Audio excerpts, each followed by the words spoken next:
All right. If it pleases the committee chair, Ms. Doss, may we call this to order? Welcome, everyone, and let's call the Interior Design Committee meeting to order. Thank you very much. Let's do roll then. Ms. Doss, Here. Rick Thompson, Present. Alton Heathcott, and Frank Wagster. Here. All right, great. We have quorum, and Rick's going to, of course, participate in the discussions, but he won't be able to vote, not being present with us and without a statement of necessity, but he'll be, of course, in all of our conversations per usual. So thank you, Rick, for also joining us as well and participating. Absolutely. Thank you. All right, so Chair? Rick, I'll vote twice for you. You can also speak for me. All right. One of the first items, I just wanted to give everyone an update on the CIDQ, Council of Interior Design Qualification annual meeting this year. That was November in Louisville, Kentucky. And I had not been to Louisville, Kentucky to stay. I'd been through it numerous times, but it's a very nice, and everyone knows, a very nice place to get whatever kind of bourbon you would like to have as well. But it was a very good event. Again, it's an annual meeting that brings all of the states together that have some form of regulation and recognize the NCIDQ as the qualification exam for interior designers. And as a board member of this board, we are board members. Yeah. And so one of the, they give a number of reports, and since the pandemic, the enrollment to take the examination, sit for the examination, has increased. The number of applicants and those who are passing the exam, all increasing, and we receive a list from this board of those who pass the exam per state. So we have access to see those who have passed the exam from the state of Tennessee. And that's an opportunity for the professional organizations to contact those individuals and encourage them to become registered in the state of Tennessee. So that's a very valuable tool. Something else that we had a presentation on, had a CEU on, was AI, artificial intelligence, and its effect on the design community and what we can expect, or just, it was a rather interesting conversation, and it was presented by Mark Ryan, who is with the Future Today Institute, and they are forecasters, I guess, the type of research that they do. What they were commenting about, and you all can engage in the conversation as well as to what your experience has been with it. But the essence of it, as to what I can tell, is how it's going to affect the design community. First of all, the education of the student is going to change as a result of AI, and it's going to be something that the professors are going to have to either accept, manage, or encourage the students to use it as little as possible. But I think we've already talked about how it is affecting the classroom, as the higher education classroom, in regards to production of papers, in the liberal arts. But how it affects in design is very simply, you're basically able to produce a sketch and photograph that sketch, and then simply take the software and ask a model, a 3D model. From that point, you can then ask it to generate documents. And so it's going to be a tool, and as any type of newness, new product, new technology that affects a large population, there are opportunities, obviously, for misuse and harm. Uh, and it's going to have to, it will put a significant burden on building officials to qualify the end product. The It may be such that design firms, architecture firms, engineering firms have a reduced staff. We are, hopefully it doesn't come to this, but we are editors. And we are the ones who oversee document production. But building officials are the ones who are, I think, going to be the most challenged as a result. Documents being a lot of Autodesk is becoming involved in the process and in the studying in the how AI is going to affect their software. And are they going to put a watermark on the drawings that are produced by AI, or is there going to be a distinguishing mark that differentiates between handmade documents or art documents? So it's still, they embraced it and said it's coming whether we like it or not, and so we're going to have to deal with it.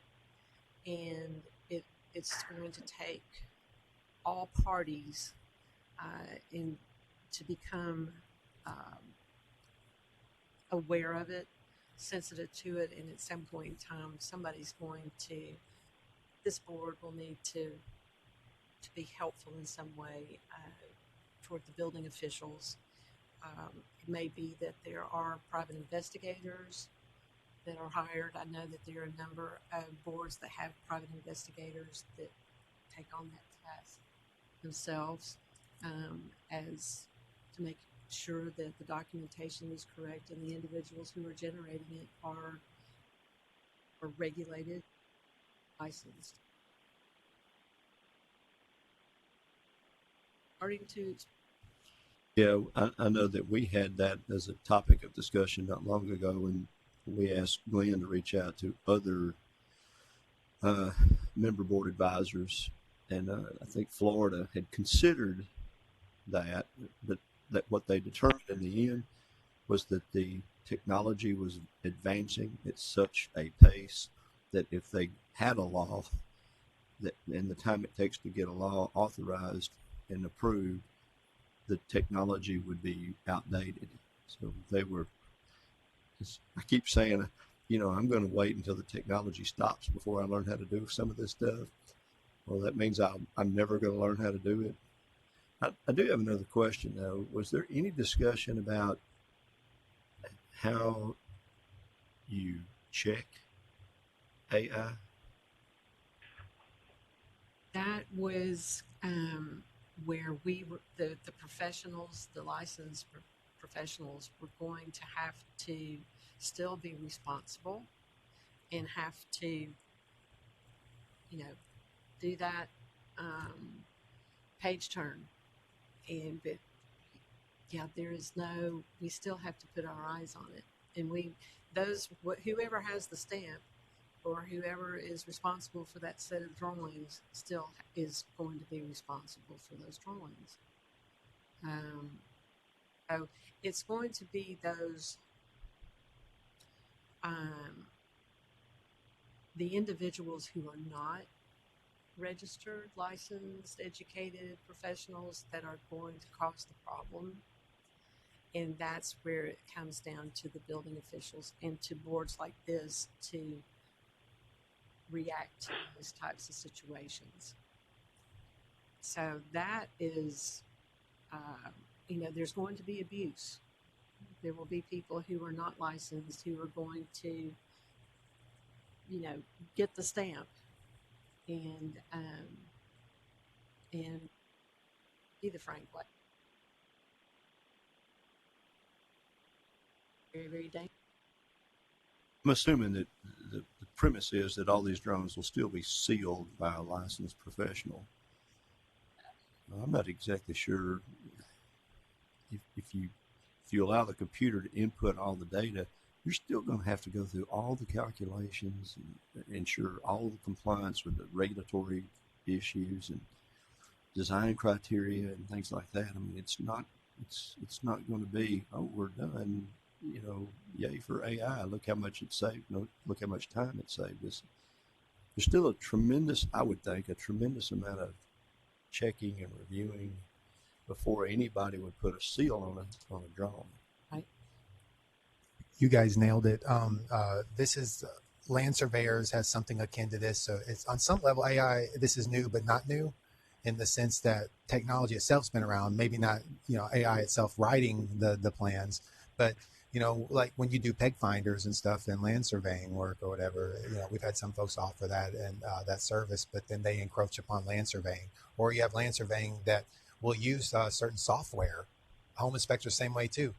But if they're signing off on that and stamping it, they're responsible for everything that's contained therein. And so that's really the safeguard so far. So they're still, it's not like it's just a Wild West all of a sudden. It seems like these are old problems, although new, the challenges, these are sort of old too.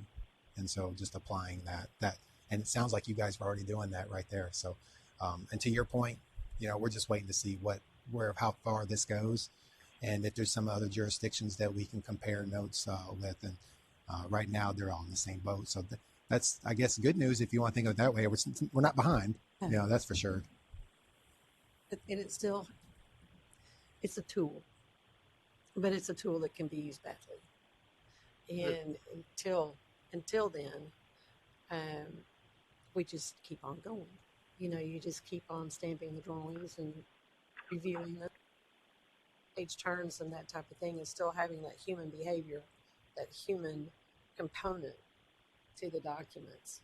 And hopefully we'll be able to maintain that level of regulation for the majority. But again, there's always opportunity for someone to misuse the tool, not someone who is not registered. The stamps are out there.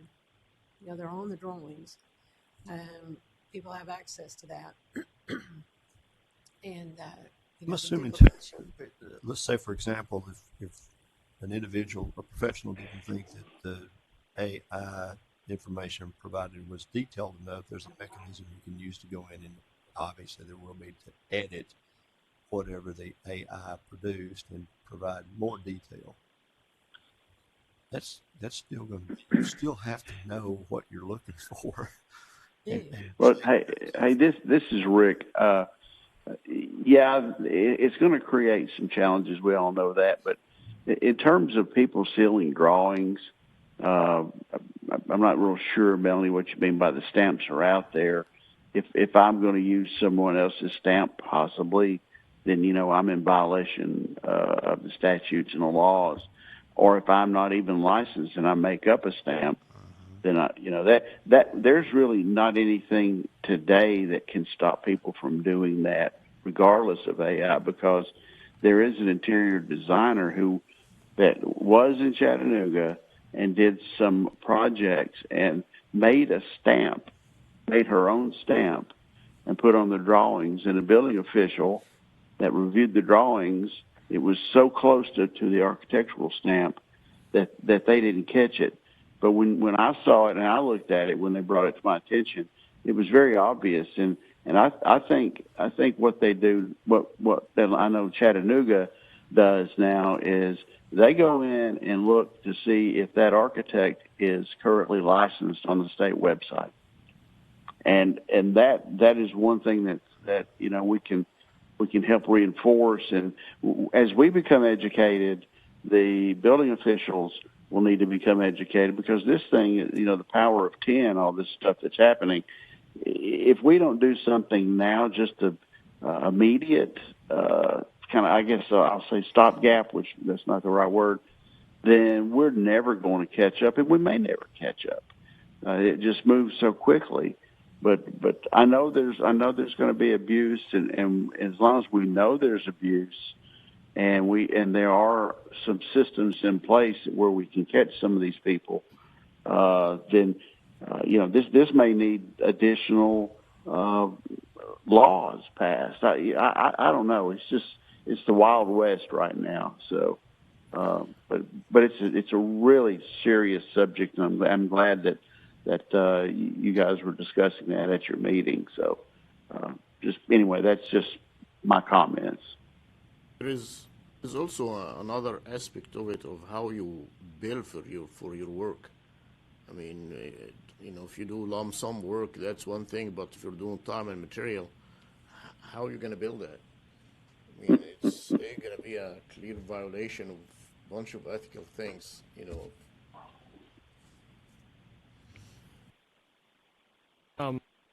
There's ACEC is having a senior principals forum in January, and there's a guy who's going to be speaking at that that's going to be talking about the subject of adopting AI into your firm. I had the opportunity to listen to a webinar that he did a couple of months ago, and the guy really brings it down to a level that's good and easy for us to understand how, and take some of the mystery out of it. This guy's been in the business for a long time. He's written books about AI and how it functions and all that. So anybody who can take advantage of that seminar the ACEC is putting on would be, I think you'll get a lot out of listening to what the guy has to say. I think one of the biggest threats is, that AI is going to present is it may make these threats so much easier and accessible by anyone that may not realize the magnitude. And so maybe a thought behind the board's process is to make our verification of our licenses that much easier for building officials to access, and not cumbersome, but a really easy verification process so they don't have to guess.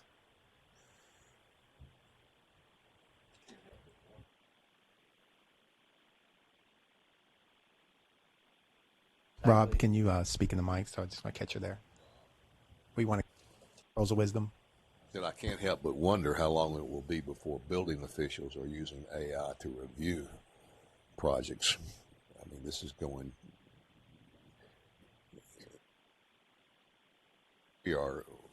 We're a small part of the mystery about all this. There are people who think that the odds of mankind destroying itself are a lot higher with AI than they are with pandemics. So stay tuned. Yeah. Well, fortunately for us, we're not unique. To your broader point, there's, DOD is really having to wrestle with this, the ethical considerations and all of that of AI and the rest. So there's a lot of material that's going to be coming that we can borrow from, as we're and thank you as well for mentioning ACEC as well. So when Casey gets here, maybe we'll corner her about that. So that sounds good. Did you have anything else, Chair? I have just one more item to bring up, and after attending the CIDQ annual meeting, I think you've been aware from the professional organizations that have presented here at the meetings that the interior design organizations have an advocacy group that has been formulated, and it consists of ASID, IIDA, and CIDQ. And that's a great and wonderful thing. However, it's not to the point where it is of benefit to each individual state. And some of you may or may not be aware, the interior design profession does not have a lobbyist any longer. That lobbyist was out Baltimore, Don Baltimore. And And the professional organizations made the decision, I believe it was 2 years ago, to abolish Tennessee IDEA, which was the advocacy group, the coalition. So we do not have representation on the Hill, and it will be a while. It'll be some time before the professional organizations are comfortable reintroducing that into the state. So I'm just putting that out there for thought. How we can handle that. We don't have to come to any type of plant the seed and let the committee know that we're kind of out there on a twig. So I think it's very important that we have representation on the Hill. Very important. And I'm a little nervous that we don't as a profession.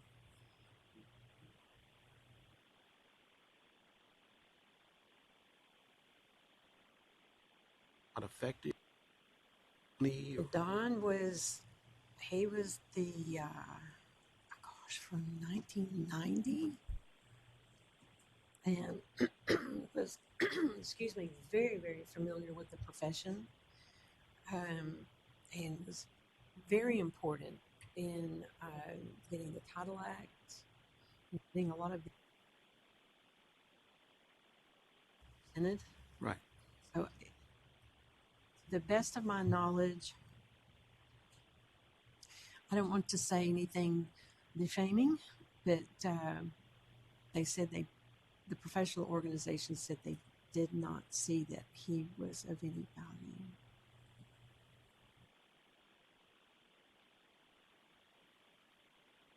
Want to fund him any longer, or anyone in that position. So the whole organization was abolished. They've pulled their funding completely. And Melanie, the two ladies, and I apologize for not remembering their names, but the two ladies that come to speak, I mean, are they going to be the representatives for interior design to the legislature? I mean, I don't think they're registered lobbyists. I may be wrong. They are not. They are, president of an organization, of a professional organization. They are not lobbyists. They are not. I've tried to explain to them that it's very important that we have a lobbyist, someone here that, the boots on the ground here that can keep track of everything that's going on. Watch out for bills, do what a lobbyist does. And that has not, they said, we're working on that and we hope to have possibly a lobbyist in place within a year or two. Well, there's a lot of, and we haven't had representation already for a couple of years. So we're looking at possibly, 4 or 5 years. And that's a long time. Agreed. And I think, like with Casey Anderson, for example, she's been a lobbyist for a while, but she knows every elected official and almost every appointed official and has developed relationships with them. And I think that would be critical if you wanted to get anything passed through the legislature or considered by the legislature.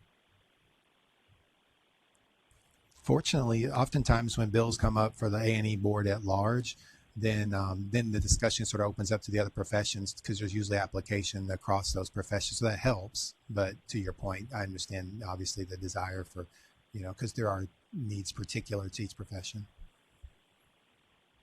We'll just planting the seed, just letting everyone know, and we'll keep you up to date as to what the professionals decide to do, and I continue to have conversations with them and press upon them, but it's possible that it would be best for them to have a conversation with Casey, and just reach out to her and just get a full understanding as to what I think that was kind of my point. They've got a resource available to them that has a unique and in-depth understanding about how legislation works, and I'm sure she would be willing to help. Not lobby on their behalf, but I'm sure she would be willing to advise. but at least counsel. Yeah. Very good. Very good. Thank you. Does anyone have anything else they'd like to bring forth to the committee? Well, you'll notice on any of the committee meetings, there's not an adjournment, and that was deliberate, so we can just move one to the next, because otherwise we have to post time frames. Whereas instead of me giving you a block where we just move one from the other, we would have that lag. So unless there's anything else, Chair, we won't adjourn, but then we can move to the next committee. Thank you. Thanks, Melanie. Okay, thank you very much. It looks like we're ready for the engineer committee. If you'll call it to order, Chair Barrick, then we'll get started. We'll take roll. Well, the Engineers Committee will come to order, and if you'll take roll, we'll commence. All right. Very well. Rob Barrick. Here. Dr. Ash. Jason Carter. Here. Alton Heathcote. I'm here. Eddie Jett. And James Collins. All right. We have quorum, Chair. We are ready for the agenda.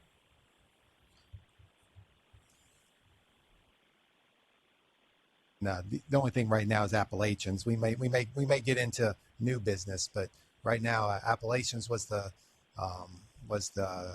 force bringing us all together. So I'm assuming that you all have read the information that Glenn sent out to us regarding the use of engineer and what other jurisdictions, other states are doing regarding making changes to that term. Rather than starting with my own opinion about all that, why don't we go around the room and see what folks feel about that? For organizational purposes, if it's okay that the chair doesn't mind, I'll just narrow in on the 3 questions, sort of build out from there. Would that be okay if we start on that front, just to kind of frame it up? And that would be most excellent. All right, if you would first pull up the email and questions document. And the first top of that, everyone received this. You'll have Mr. Carter's email. So you have the research that was done, and then the 3 questions to consider. And then right before that, you'll also see my comments that were delivered that I collated together from various places. But the first 3 questions were: should we provide in our rules an exemption for non-registrants who are working under a licensed professional similar to Virginia? And you have all those supporting documents there. All those documents will be identified by ENG for Engineering Committee, and then subsequent titled. And then number 2, should we clarify that non-registrants who are working under a licensed professional use a qualifier such as assistant, associate, or something similar, such as Rule 120 for architects? And then 3, what should we do for firms who practice in multiple states? And so those are the 3 sort of overarching questions with supporting documentation or reference for that discussion. Now, there's a couple other things I just want to add to that. Dr. Ash kindly provided some information that NCEES is using professional engineer as opposed to engineer to sort of delineate the difference between a licensed professional and all that goes with that, and someone just using the appellation. So that's their sort of simple solution to dealing with that. Jason Carter also pointed out that Virginia is also doing that. And if you look bottom near the end of their document, you'll see that they also use the term professional engineer.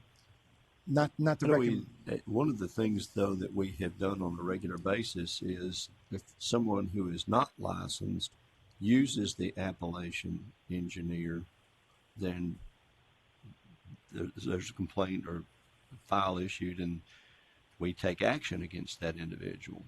So we need to probably be careful about the differentiation. Right, and that was the other thing that I included. It was about complaints. The main thing we look at with complaints is whether they're offering professional services to the public while promoting an appellation and not licensed, to your point. If this person is an employee under responsible charge or just has a job position named like assistant engineer at no fault themselves, that they were assigned that, they're not holding themselves out for engineering services, then at that point, there's exemptions for that. So with that in view, and with NCWS's use of professional engineer vis-a-vis engineer, then we can look at the 3 questions with that. And then I think we may be able to separate that out. I'm not saying and suggesting that we should do like Virginia. That was an option. Jason Carter alluded to that. And but that would simplify things and also get us in line with NCWS, because that seems, obviously they're setting sort of the standard of where the industry is going. Virginia apparently is already bought into that. If they're going to go that route, then that might take care of number 2, because at that point, that discussion becomes irrelevant. I kind of wonder the notion of using the term professional engineer. I think that's an elegant solution in that it answers the 3 questions. You're done. And why complicate it? The fact is, historically, we got sanitation engineers. We got people using the term engineer and architect all over the place. The architect of our strategic plan. I mean, I've heard all of that for 50 years. And so the notion that we do this by changing the appellation to something that is not commonly used, you won't hear a professional sanitation engineer. It seems that solves it. I mean, it takes a load off us and off the complaint issue, because the real complaint is about is somebody offering professional design services without a license. We also have the appellation engineering intern, EI. And that they're still an engineering intern until they achieve the 4 years of progressive experience. I think we use that appellation because we don't use the term professional engineer as an appellation. I think that's just to differentiate between a kid An who engineer hadn't gotten registered yet and an intern, right? But that's common. I think it's yeah. So I think it's a very elegant solution. But that's not codified. I mean, at least in our That's our correct. laws No, and our it's rules, that's not the engineer intern, whatever you want to call it, is not codified, which is part of this issue. So if we were to, this is one of these things that we would have to be changing the law, so we would have to write something, get it to the legislature, but and a year from now we might have something done. Well, and then of course, Chair, Dr. Ash apparently had some comments as well. Did you, Dr. Ash? I don't only recognize if you want to do that. I just wanted to read the rationale of NCWS when they changed the word. That came out from the Committee of Uniform Procedure and Legislative Guidelines, Motion 3, and the rationale says that the term professional engineer is used throughout the model documents, and the term engineer by itself is not used. Since this model document is for licensure, the term engineer should be eliminated and the definition of professional engineer revised as shown in the motion. The remaining definitions currently, and then they reference something about, previous document. The thing that concerns me about changing it to professional engineer is perception of the public of what an engineer is. And is the public going to recognize the difference between somebody who says, I'm an engineer, versus somebody who says, I'm a professional engineer? If you think to the general public, it's the same thing. Yeah, that's too much of a burden for them to interpret. Exactly. Safeguarding. And the way we have it right now, I mean, I understand, there's exemptions for people who walk into positions with titles that have engineer in them, but that is, to me, that's just an easy way out for those people who are employing those people. I mean, I was with the municipal government for several years, and we had that issue too, trying to hire people who were engineers to fill positions that had engineer titles. And so we made it a requirement that if you wanted to get the engineer title, you had to be a PE.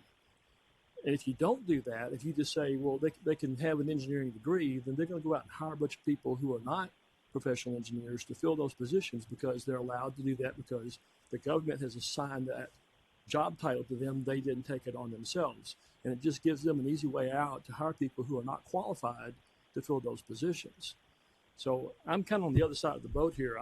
I don't think that using the term professional engineer provides enough distinction to the public, and I think we really need to hold to what we're doing now to provide clarity for the public as to what an engineer is. That's my concern as well. I share this exact same viewpoint. We already have an appellation engineer, and we clearly understand what that's supposed to be. Whether it's codified or not, that traditionally, any non-engineer who's graduated and passed the FE and is in the process of acquiring 4 years of progressive experience is an EI. Even if he, now with decoupling, even if he gets the 4 years from an accredited university, takes and passes the FE and takes and passes the PE, he's still an EI until he gets the 4 years of progressive experience under the direct supervision of a licensed professional. So the way we've got it now works, and I agree. Trying to create a distinction between an engineer and a professional engineer will, I think, just create confusion and potentially allow people to use the appellation that we don't want to use the appellation, or that shouldn't use the appellation. And I'm curious too that because it's relatively new using that combination professional engineer. I mean, we know professional indicates licensure. So does right now engineer. Correct. And so I was thinking, since the combination of professional engineer hasn't become mainstream yet, that might be some reason for some of the confusion, but perhaps it becomes a more viable option, as we see other states pick it up. NCAAS supports that, and the public becomes aware because of the awareness campaign that there's been a shift. There's something that's happened there. So I don't know. I'm throwing that out there, just trying to, understand the landscape. And it may just be something that, we have to wait on. And even though it's not perfect, we still have a system that we use now, because you basically take the cases before you and separate some of that out. And although not the most beautiful solution, we're not getting bottlenecked in our business either. No, not affecting what we do. We clearly understand the delineation between the two. Yeah, I guess one of the things that just kind of keeps going in the back of my mind about this is, so you have somebody who represents a municipal government or a state government who has a job title that says engineer, even though they're not an engineer. When they go out and talk to the public, they give their title. I am the roadway engineer. I am the traffic engineer for this municipality or whatever. At that point, the public thinks this person is a degreed professional engineer. And so that's misled the public. And that person who has that title is not going to make the distinction that I am a professional engineer or I don't have a PE license. They're just using their title. If we allow that to move on to that. And that, to me, that's where we start deceiving the public. And we have to be very, very careful of not doing that, because if we start doing that, that just erodes everything. That erodes all the titles, erodes our whole existence. I know I stand alone on this. Y'all made that abundantly clear. And I agree with everything you're saying. The problem is we are waiting against 40 years. The state, the government, they follow the code, what we say. Nobody else is. Private industry's got titles of engineer all over the place, and they're not registered. And so there is a huge inconsistency in our world about whether or not you can have the word engineer in the title. And while I agree we don't need to mislead the public and all like that, I would love to see us get to some point where everybody buys into the same deal. And not only everybody in the state of Tennessee, but nationally, that people recognize that. Doctors deal with it. Lawyers deal with it at the state. I'm a lawyer, but I'm not registered with the bar. I can't practice. So, all these professions are dealing with it one way or the other. And how we differentiate between what is a licensed engineer and what is some hundreds of thousands of engineering titles that don't require a license that are out there in private industry, I think is something that ought to be addressed at some point. I agree completely. I think it should. And to me, the distinction there is that in those private industries, they're not representing themselves to the public as an engineer.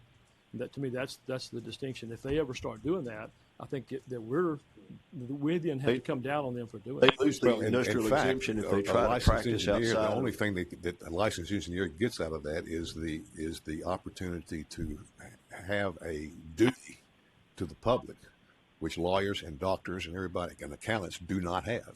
We're the only folks that stand out there and say we are responsible for the welfare of the public, and that's another big issue. You know, it's not just our client that we're responsible to Exactly. or liable for. And if I can throw a wrinkle in this, just one little reminder, as if it wasn't complicated enough, to the examples that you used, or as far as folks holding themselves up as using that appellation engineer in some combination, those folks would all be exempt if they're working under responsible charge, if they're working at a firm. So then we still don't dissolve the confusion that the public is receiving because they don't know that they're under responsible charge or not. So on some level, you know, that we're not, you may be getting something out of the professional engineer if you're really thinking in those terms, whereas before you wouldn't, because if they're under responsible charge, that's just actually driving that sense deeper into the public psyche, you know, because they don't know who's responsible charge, who works for a firm or who doesn't. So just something to consider. I'm just throwing out there. We don't have to take any action today. That's what the whole point of this conversation was, is just to sort of kind of feel the edges a little bit. And as somebody alluded to earlier, maybe Alton, you did, it would take a long time to get this across the board anyway. We've still got a rule package, you know, that we're waiting on. And so it's not going to get solved today. And I think we will have some more information about the use of the professional engineer because we're seeing some more people adopt that. So maybe by the time we have another annual meeting and we hear from other states, maybe we'll have some more information then to separate out. But until then, we'll probably just have to continue with our status quo, taking each one instance by instance until we have a little bit more information. Is that the feeling or the sense right now of the board or the committee? Any other comments in that regard? We have one question. Is NCAA say anything about using the word licensed engineer, or is it? The motion that came out from this committee specifically talk about professional engineer versus engineer. And to add to that, that's the terminology that they're using. Yeah, they basically, they dropped the word engineer. They're using the word professional engineer. And, you know, the third question in Jason's email, what should we do with firms that practice in multiple states? So we have one state that will allow engineering graduates to use the word engineer, and other states don't allow to do that, and that creates confusion. I wish everybody will follow the same rules, but that is almost impossible.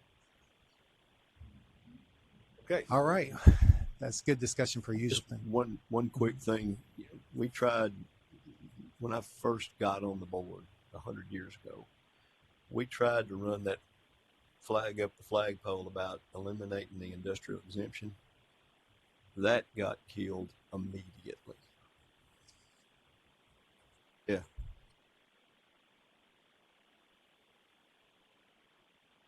I got some people passionate about it, didn't and some pretty good lobbies. Yeah. Yeah.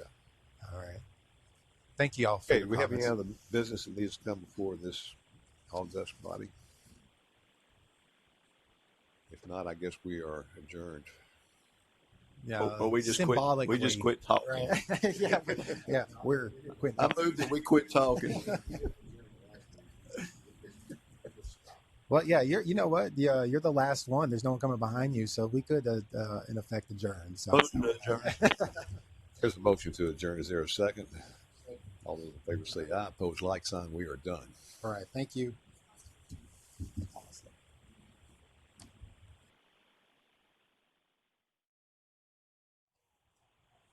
All right. Looks like we're live. I'll just, whenever you call to order, we'll take the roll. At this time, I'll welcome everyone to the assembled board meeting, and if we can call the meeting to order. Thank you very much. All right. Melanie Doss. Here. Rob Barrett. And you'll have to bring your mics back down and turn them off from mute. I just temporarily during the break, I muted it and pushed those away, but if you want to bring those closer. So, okay. Blair Parker. Here. Rick Thompson. Here. All right. Thank you, Rick. Brian Tibbs. Frank Wagster. Here. Dr. Ash. Here. Jason Carter. Here. Jeff Nally. Alton Heathcote. I'm here and honored to be in the presence of His Royal Highness, Dr. Robert Campbell. The roast isn't ready yet. That's Oh, coming okay. next. I'm sorry. Right. I'm premature. All right. And then we've got Eddie Jett. Here. And James Collins. Here. All right. Thanks, Chair. We have quorum. Notice of the December 7, 2023 meeting of the Board of Architectural Engineering Examiners was posted to the Board of Architectural Engineering Examiners website on June 9, 2022. The following agenda was posted November 30th, 2023. Also, just want to remind the public or anyone online or that's present here that there's a public comment section related to items on the agenda that will be allowed at the end, just prior to the legal report. And those present that would like to make a comment should place their name on the sign-in sheet right behind me on the podium, or indicate your interest in doing so via chat if you've joined online. So that way we can recognize you when that time comes. Which brings us to our announcements. The first item is that our next board meeting, mark your calendar, is February the 8th. That will be at the Ellington Ag Center at Ed Jones Auditorium. I've already noticed that on the website, and I'll, of course, send you out appropriate correspondence as well in that regard. We won't be going back and forth on that one because I just decided that whether we have the room available or not, we're just going to be there. That way you're not having to sort of tentatively track that. So we'll be there. That'll be a new venue for us. So looking forward to that, and that will be on February 8th. So that brings me to the item for which you all are here. And so that would be Mr. Campbell. Mr. Campbell has dedicated many years of distinguished service on this board. And it's been our pleasure, and I'm certainly some of you as well that had the honor of working alongside of him. And, as folks roll off and folks come on, we want to always take an opportunity to reflect upon their contribution, not just to the board, the industry itself. And this is, of course, an occasion to do just that. We have the board has provided a plaque to commemorate his service. If I may read that and then call him up here for each of y'all to roast him. It reads as such: Board member recognition presented to Robert Campbell Jr. Our sincere appreciation for the many years of dedicated service and outstanding leadership in giving voice and vision for the past, present, and future. You have made an invaluable contribution to the Tennessee Board of Architectural and Engineering Examiners. Sincerely, Tennessee Board of Architectural and Engineering Examiners. If I may, Robert Campbell, welcome him to the podium. All right.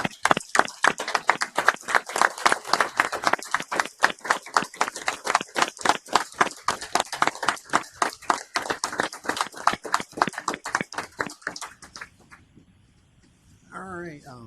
I know each of you. Go ahead, Robert. If you have anything you'd like to say to the board, and I know some of your former peers would like to probably say a couple comments as well.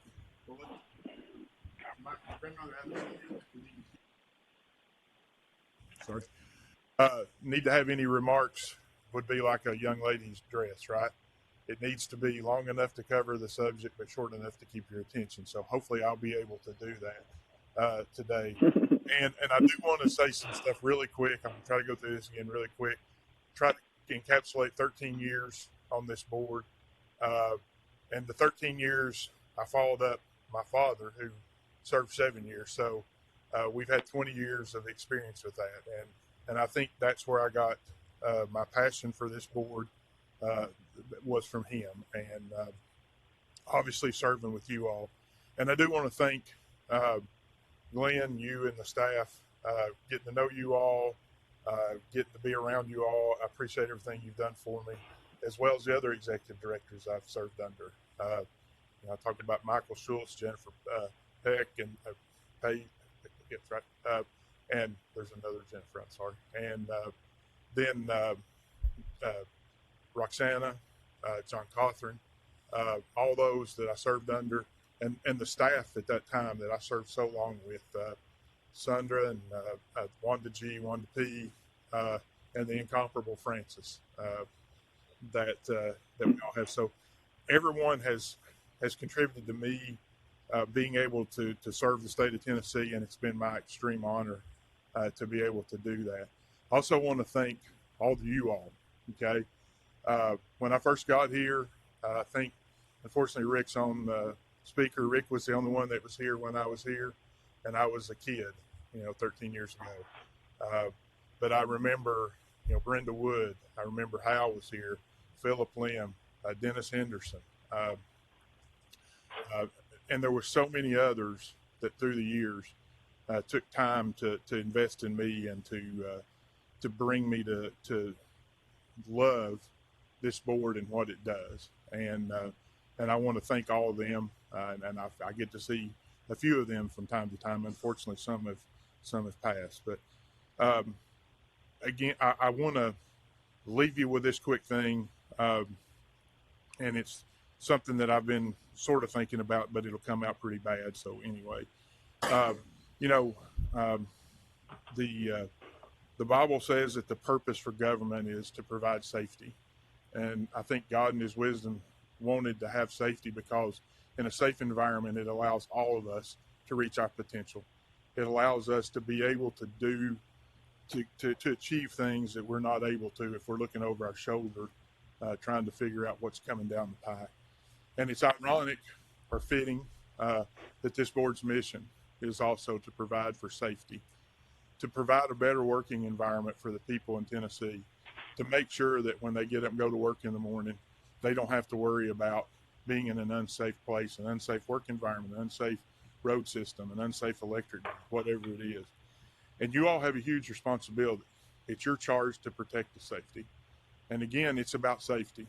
It's not about economic development. It's not about convenience. All those things come if you provide safety. And this board specifically is tasked with that. And again, my dad really emphasized that safety was a thing that we as engineers and architects and landscape architects and interior designers have, that we need to hold and be cherished, because it's a responsibility that's very great. And I appreciate all the effort you all put into that, and the boards before you. There's some really giants of our industries that came before us to make this a great place. It's no wonder that the state of Tennessee is the state it is today. When you look at people that served in the engineering professions and all the other professions, we are built from what happened in the past. And my request, ask, whatever of you all, continue doing that. Sometimes it's hard.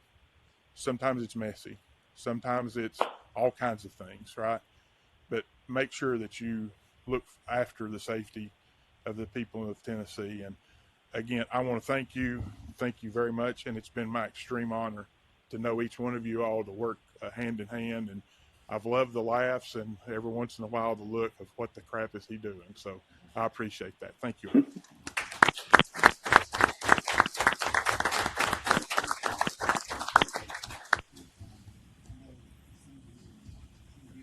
Alongside him for many years. So if any of you would like to make some comments, and then we'll take a short recess if it pleases the chair to take some pictures to memorialize the occasion as well. I'll start. I know he dreads this, but I'll start anyway. I was actually on that board, back in the time when John Cothran called me and Hal Balthrop Houghton. When you first came on, I knew your dad. I served with him, and I thought, good Lord, there can't be two of them. And while I appreciate the plaque and what it said, it's very eloquent. It doesn't come close to describing the impact or the contribution that you've made to this profession and specifically to this board. and it was an honor to serve with you, and I appreciate you, brother. Thank you for everything that you've done. Well, thank you. That's especially after I ripped you at the last ACEC meeting. I'm very touched. Thank you. I would like to add to that as well. One of the things, Robert, that you have done for me, and I think the rest of the board as well, is you make us think, about a situation. We don't take our decisions very lightly, and you come prepared. You've always been prepared, and that's been good for me, especially when I was I started in 2016, and I really didn't know much about the board. And one of the things that you kept on saying was safety. We're all about the safety of what happens in our built environment. And anyway, you've made a tremendous impact for the state of Tennessee. And for me personally, I really appreciate you. Very, very much. I guess I'll also kind of echo a lot of things that Blair said, but you were really good. Like when I first came on the board, even though you were one of those guys who could kind of came by, you may not even remember it, but you came by and kind of told me a couple of things, a little encouragement. But you definitely, I think even kind of Blair proud of is that you led by example, which I think I echo all of us and kind of using you and as a model for that, because you did lead by example and kind of the questions and know what to look for. I think that was kind of the key. You kind of taught us what to look for, at least us that were starting on. So really appreciate it. It's always been weird you not being here. So it's good to see you today, and good luck with everything else. Thank you, Brian. And if I've helped train you all, you may need to get reprogrammed by somebody. Okay, I'll just go ahead and duly noted. Hey, Robert, this is Rick. Yeah. Oh. I'm not going to tell a story like you requested me at the first meeting that I was at. Well, I'm very disappointed in that. Maybe by the time I get through with this, you'll tell one on all of the board. Who knows? Okay. No, Robert, I appreciate all you've done on that board, and I knew that when you came on board to replace your dad, I thought, boy, this guy's got some big shoes to fill, and I don't mean this in an insulting way, but you wound up having big enough feet to fill those shoes, brother. I can tell you that. Thank you very much. So, and one of the things about you is all these years we've worked together, you focused on the life safety and the welfare of the public. That was always in the forefront of things you did as a board member, and you had that commitment, and you showed that integrity in your personality, and I always loved that in you. Licensure has always been a major hurdle for all of us to try to manage, and you contributed greatly to that. And I think everybody that knows Robert would agree with this, but Robert, you've embraced everybody on the board, on all the boards that you've served on, and I certainly appreciate the fact that we all knew where we stood with you, which was either you spoke to us or you didn't. Seriously, that's one of the things that you've always been accessible and listened to the other side of the story and held your ground when you needed to and gave some ground when you needed to. But I do want you to know that you have an infectious sense of humor, buddy. You can tell a heck of a story. Your dad can tell some good stories, but you got your share of them, and I really, really have enjoyed all those types of conversations that we've had. And man, I just have to tell you, I love you, brother, and hope to see you soon. And now that you're retiring, I guess I'm the oldest rat in the barn. So let's stay in touch. All right. Rick, I will, and I'll tell you this. you almost made me like architects that once upon a time. Almost, but no, Rick, and I hope you get better quickly. And again, you're one of the people that was there when in the beginning, and that I learned a lot of things from, and some good, some bad. But that's just the way it is. But I appreciate the kind words, and again, hope you get to feeling better. Thank you, sir. Appreciate you. Robert, I knew your pop way back, and he taught me a lot. We laughed a lot together, and I really didn't get to know you that well until I came on this board just a few years ago. And I want to thank you for educating me and giving me the history that was behind so many of our discussions. And my favorite thing about you is that we could have a full and lively discussion, disagree, and then hug each other and go out in the parking lot and laugh and giggle, and that's a beautiful thing to be able to do. And I'm going to miss you. Bob, same thing, and I've always admired you and what you've done in the profession, and as well as others. But Dad always spoke highly of you. He spoke highly of a lot of people in here, and he didn't know me that well. Well, the part of it he knew. Right? So, but I hear the thing about my dad, and I'm not trying to, but he was 4 times the engineer and 3 times the man that I am. So it was an honor to kind of come in behind him, and he laid a great foundation for me. He's a special guy. He left you some big shoes to fill, and you've done it well. Thank you. Well, Robert, your wisdom has carried this board for many, many years, and for that we are grateful. I hope that we can continue and comply and continue to learn and grow. But thank you very much. Thank you very much for your service and commitment. Thank you all again. Robert. I love each one of you. Again, it's been my honor, my pleasure, my whatever to serve with you all. And hopefully if you all can, board maybe one of these days can get to Knoxville, and we can have a retreat or whatever it is that we have out of this bubble, and we'll go to Litton's. Okay, I've got the back room ready, and we'll be able to go there. And have a good time. And Rick's laughing because he's already salivating a little bit over that. Chili dogs all the way around, Amen, brother. Robert, this is Frank. There's a couple of things I'd like to say. Oh, no.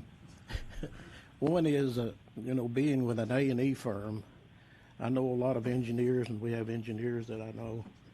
And the thing I really like about you is that you've got a strong personality and creativity, which I see in architectural people. Not that I'm denigrating the engineering people, but having worked with both. Don't you dare call engineers creative.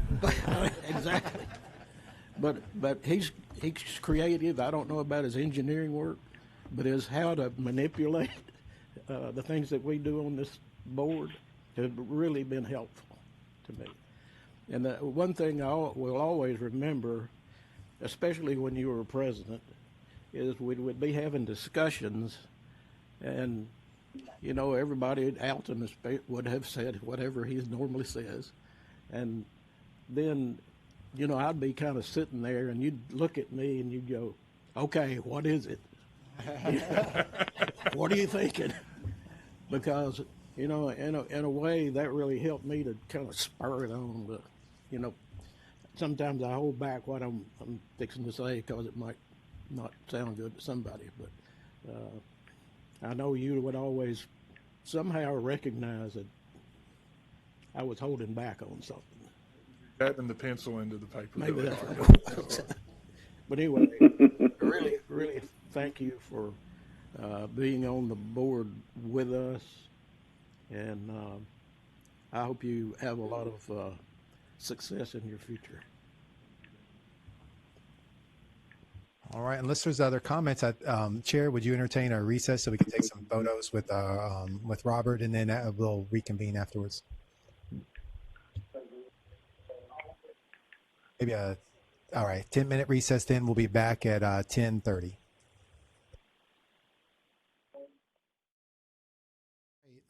Welcome back. I think we're ready then for the rest of the what's left on the agenda. So first of all, we'll need to approve the agenda. So if we may, do we have a motion in that regard? I'll make that motion. Thank you, sir. Second. Got a motion from Blair Parker and a second from Brian Tibbs. All in favor, please say aye. Aye. Any opposed? All right, hearing none, then the agenda is as printed. That leaves us with the next item on the agenda, which is the October minutes. Do we have a motion to approve the October minutes, or if there's any edits as well, we'll entertain those. Moved.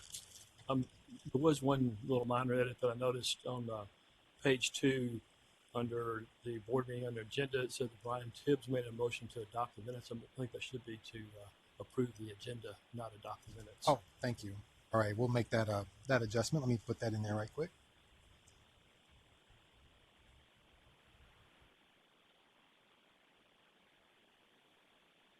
Okay.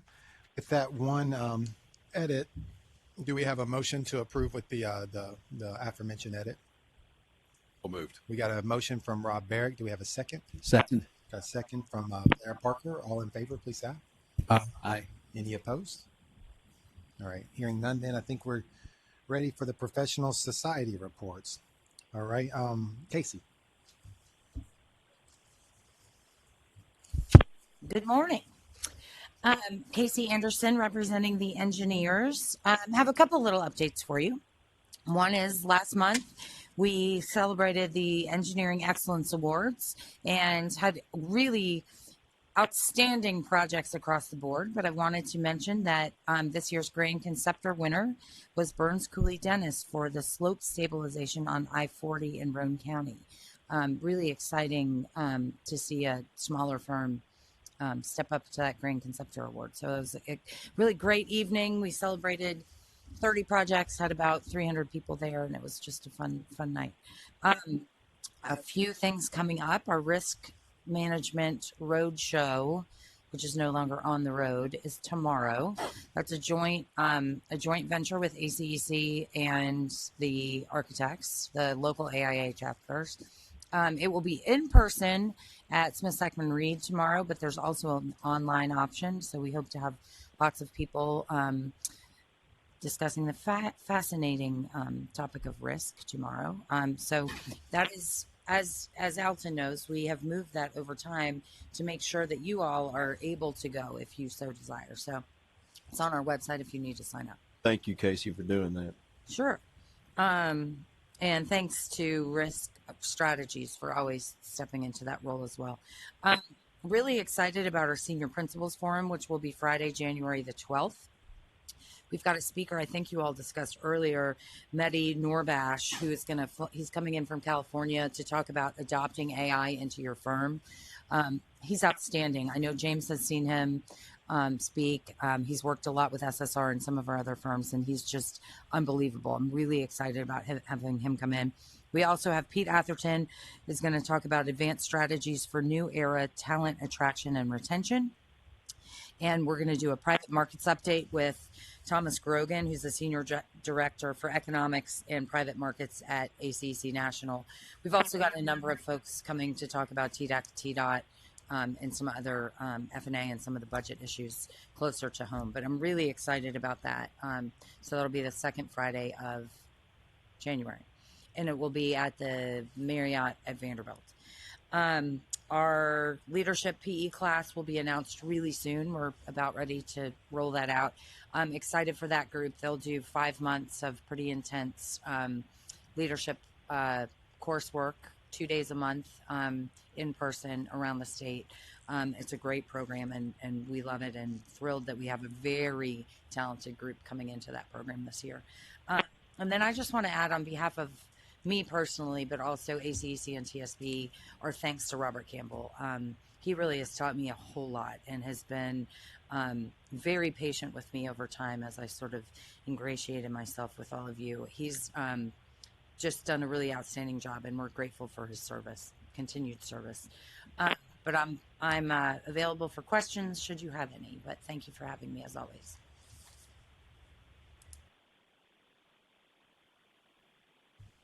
Casey, unless there's any other questions or comments, I think we would be ready for architects. Ashley?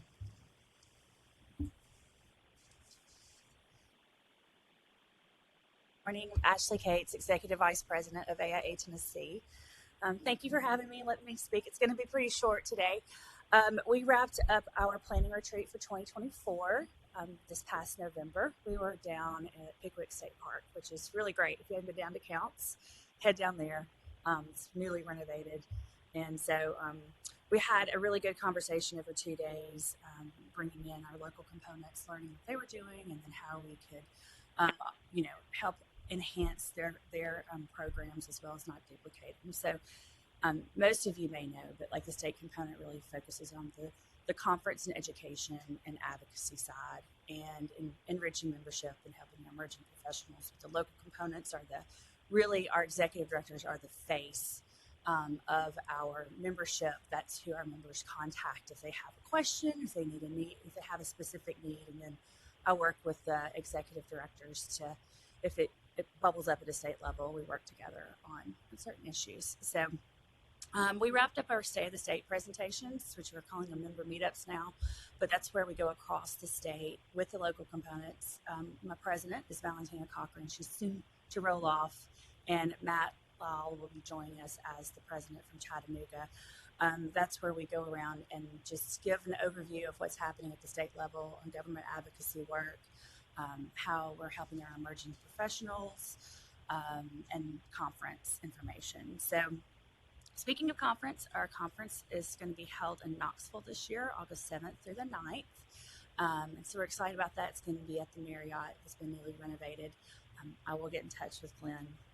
Hopefully, maybe you can join us again this year. I knew we had a conflict last year, I believe. So Advocacy Day, from the retreat planning, we're going to do it a little different from Day on the Hill than we normally do. So I'll probably have a better update for you in February, I believe, at the next meeting. We're just trying to shake things up. We're probably going to go back and do some, instead of really focusing and targeting meeting with our legislators during the day because it's so busy and committee work's happening, we're going to focus and meet with our legislators at in-district meetings, probably after session. Bring up members if we have issues, if there's legislation going on, kind of targeting that, but not having a full out Day on the Hill as we normally see it. But we are going to probably have different sessions, and maybe in March and April. And we would love for the licensing board to be one of those sessions, but I'll reach out to Glenn again on that. Our emerging professionals, they're continuing to hold study sessions every Friday afternoon via Zoom.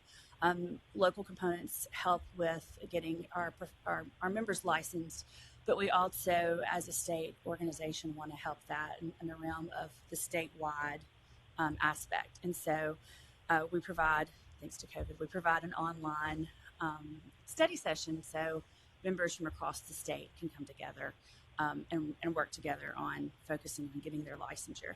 And then lastly, we just instituted a couple of years ago the McKissick Scholarship, and it's where we can help. We help our members that are in a minority to build that pipeline to help get them across the line for their licensure.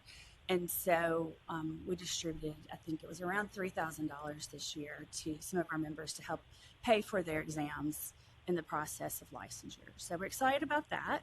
And next up, we'll be looking at recognizing our 2023 newly licensed architects.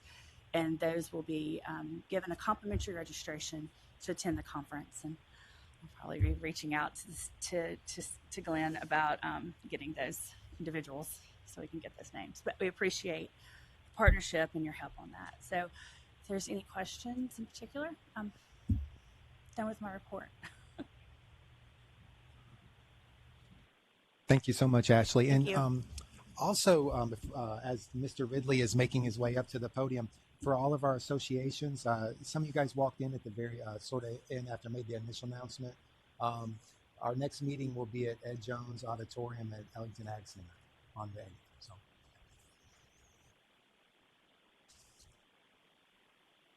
I notice I haven't signed the sign-in sheet. Sins of omission. Good morning. I'm Nathan Ridley. I'm here on behalf of the Tennessee chapter of the American Society of Landscape Architects. In keeping with Mr. Campbell, I'll be right, brief, and gone. So our executive committee will meet tomorrow, Saturday, for their annual planning session here at the Reagan Smith offices in Nashville, which in and of itself is not really noteworthy, but it's our first face-to-face meeting since the pandemic started. So quite frankly, it'll be the first time I lay eyes on some of our executive committee members, which normally would be malpractice on my part, but I look forward to seeing everybody live and direct. And those meetings have always been, just like these board meetings, live and direct, are not only the official business is done, but the fellowship that develops and the friendships that develop are lifelong. Also, speaking of chapter business, we're going to have not really a day on the Hill for our legislative friends, but a lunch and learn. Larry Mizell, sort of the godfather of the landscape architect profession here in Tennessee, is the Middle Tennessee chapter, and he's been very good about having a lunch and learn every month. And I cavalierly suggested having one in the legislative complex, and he said, "When do you want me to be there?" So we've had good attendance at those, and I'm sort of excited. I've had several landscape architects ask me, "Mr. Ridley, what do you really do?" And that's a long conversation, but anyway, because my smarty pants response is I count votes, but I digress. Anyway, the General Assembly will convene on January the 9th. This will be the second year of a 2-year session for the 113th General Assembly. So bills that were not dealt with last year could still be brought forward, but they'll also have 1,500 new ones. I promise you some of them will affect what you do. Just sort of have to keep your eyes wide open when, particularly before the bill filing deadline, as those fall in. Apathy is our biggest enemy for not just y'all, but for any good citizen. So the session will probably be brief. The context will be a little different for them because of revenues. Tennessee's been blessed with just before the pandemic. Sometimes God has a sense of humor and looks out for the state. Just before the pandemic hit, Tennessee expanded its sales tax base to include internet sales. Pandemic hits, nobody goes to stores anymore, sales tax revenues skyrocketed. We've benefited from that, but now with wars and rumors of wars and rumors of government shutdowns and maybe a real government shutdown, those sort of external events have a big effect on a sales tax-based economy like Tennessee's.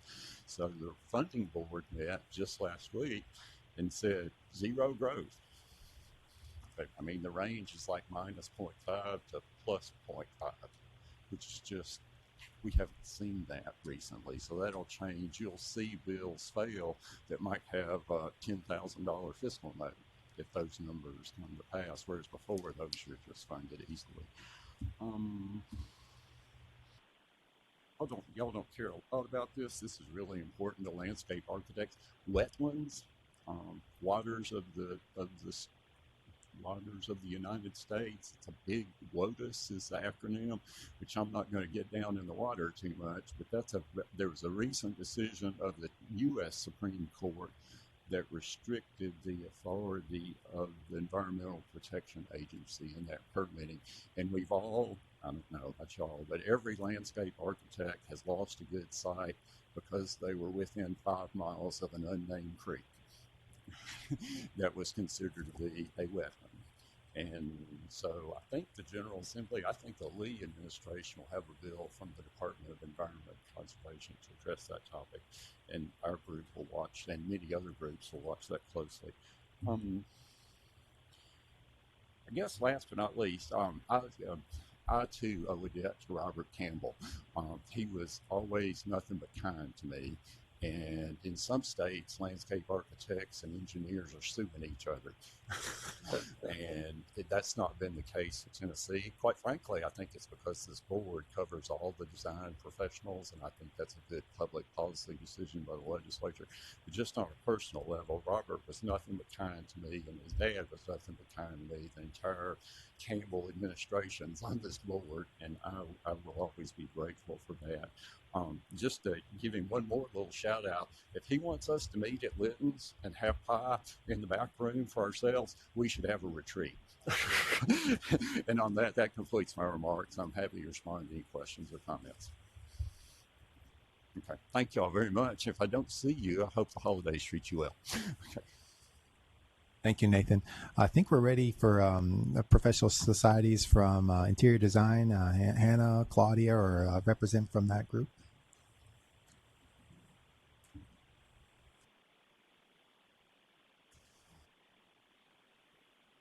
I'm Hannah Durham. Thank you. I'm short.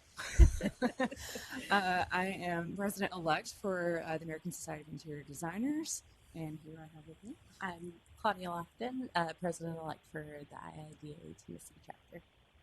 So first, just a couple of joint announcements. I think last time we announced through the recent joint advocacy consortium group that IDA and ASID nationally announced. We've now reconvened our regular meetings on the local level with our national representatives for both organizations and CETA. So we had done this previously, and we got us on a good level playing field with just knowing what was going on a national level for legislative efforts. And so now they feel that nationally, since this consortium has been announced, that we should continue that effort and just make sure that we're staying involved. And so we will continue to update on any matters that we see in surrounding states, and also report to our local chapters as well. So with that, obviously stay tuned for more local advocacy meetings and events. We'll make that open to everyone, of course, invite all industry partners as well, and just to, again, get everyone involved, get everyone on the same level playing field, and just communicate, which is great. So, and then lastly, both ASD and IADA recently juried interior design projects for Studio 6 at Belmont. So great to be a part of that. And I guess go ahead and dive into ASD real quick. We'll do IADA and wrap up. So post-state conference for ASID, we've been just attending events hosted by our industry partners, because after this is kind of ramping down until the next year begins, but we do have a full calendar for 2024 planned, which is great. Just in this month, we've been decorating trees for charity to put on display in local children's hospital rooms. And again, just planning a full year of meetings and events. So that's kind of what we've been up to recently. We did set a date and location for our next year's state conference. So that's happening on September 19th at 1410 event venue. So this will be a non-design awards year since we flip-flop. But we do plan on having some fun competition as far as maybe tablescape decorating, getting our industry partners and our students involved. So we should still have a great slate for that day as well. Our annual Christmas party is just a week away, and we're doing something different, an intimate night at one of our members' award-winning homes. So we've been able to see some photos on paper, and now we get to visit. So that'll be really fun. And of course, we've had to open it on members, but I think we're now up to 100. So we'll see who else can fit in her home. So that'll be fun. And then ASID National has also recently announced an NCIDQ study group of their own to further just assist future certificate holders. It is available to non-members, but ASID members do get an exclusive discount. So this will be probably the first spring semester training, and then continue. We'll do both spring and fall. So we'll see how that goes. And then segueing into IDA as well, final exam scores are due really between now and December 20th for the fall practicums, which is the last that we hear. So keep us in your thoughts and prayers, and we'll either see you again in the spring, or we'll have some new certificate holders. So very exciting. All right, yeah, we're excited about the group of young designers that have just completed their NCIDQ examination. So we will be looking out for those that want to share with us that they have completed and passed all of their exams, we'll be doing some membership spotlights on our social media to recognize them. Over the past month, we have had a lot going on, just kind of wrapping up and saying thank you to everyone who supports our chapter throughout the year. So we had our annual sponsorship appreciation event, as well as our end of the year membership event in the last couple of weeks. And then we did a special events committee thank you for the Threads event that was in September. We had that last week as well. So we've been quite busy, but it's been good stuff. East Tennessee has our annual food drive going on right now. So that's going on in Knoxville at the moment, and they'll be making the donations at the end of this week. We have some exciting new scholarship information that'll be focused on student membership that'll be coming out at the end of next week. But we have a decent scholarship that we found out about from Nationals for Tennessee's youth that we weren't aware of. And we have quite a bit of money in there, so we're super excited to offer students some free memberships as well as helping with some NCIDQ study materials and exam support.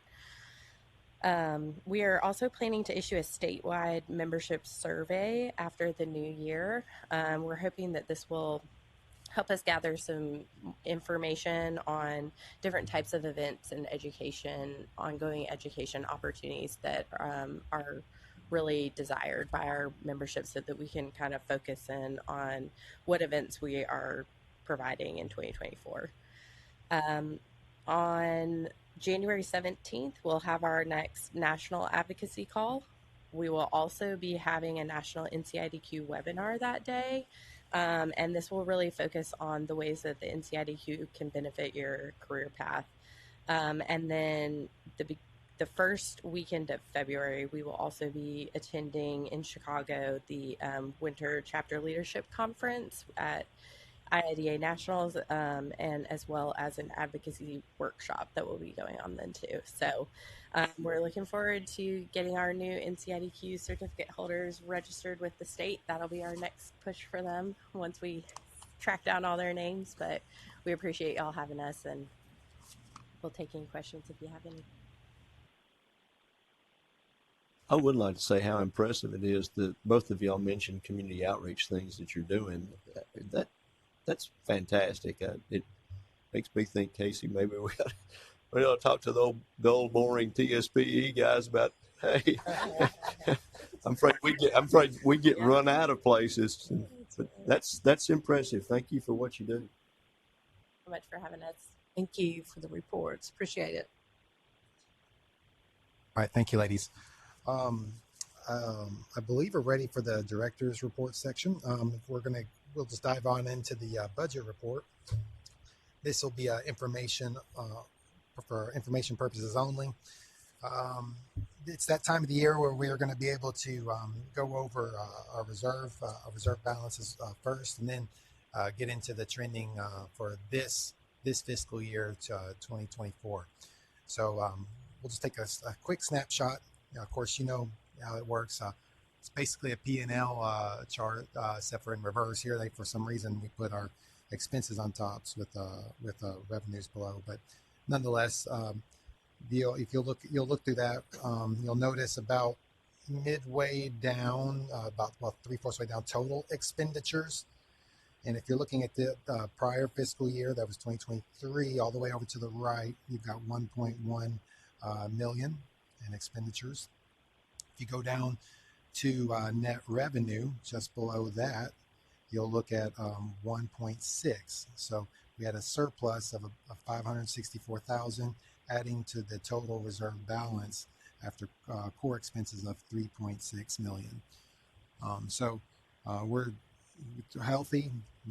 Things are looking well, and in that regard, you'll also, one nice thing about the end of reserve or the end of the fiscal year sheet is that you kind of get to see those account items that are typically in Edison or administrative cost specs. So that's helpful. So over to the far left top left quadrant, you'll see some of those account that are itemized on the ledger. So Lynn. I guess the second item down, just curious, what is longevity? Are we looking at the expenditures by object? Second item down. Isn't that payment Oh, okay. Thank you. to I was employees? Yeah, I was looking. Yes, there's a line item for longevity under the old contract. When I say, I don't know when that year was, but there's basically you get $100 for every year of service if you're underneath that contract. That's gross. Obviously, they have to pay the tax man. And that's a part of their salary, but it's basically like a bonus. Yep. Okay, very well. Then we'll move on to the to this fiscal year, 2024. And I'll just do the big shot, the big picture, and then just drill down to a couple things that I noted that if I noted, you probably noted as well, and then take any other questions you may have to follow up. You'll notice that we're in surplus each month, adding to the overall surplus for this year in the first quarter of $150,000. So we're headed in the right direction. Now, there's a couple line items that I noticed. If you look under other expenses, under Edison expenses, you're looking under September. You'll notice a reallocation, a cost back there under expenses. You'll see those brackets at $12,000 right there.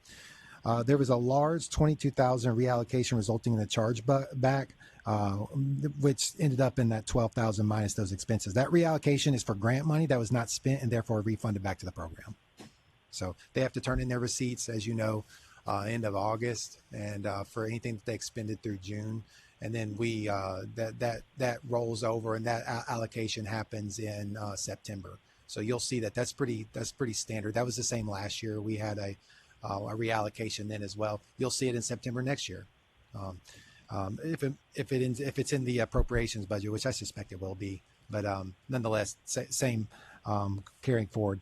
If you look, go ahead. Glenn, I was more curious about the August this pretty big lick there, 27,000. Yeah, those are there's typically those will be quarterly allotments to the programs. That's a portion to each program.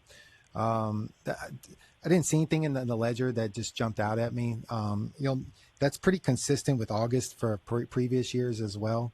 You have admin cost backs that are proportioned according to, for example, those shared expenses that we share with other programs. Those are typically sort of they're apportioned each month, but then every once in a while you'll have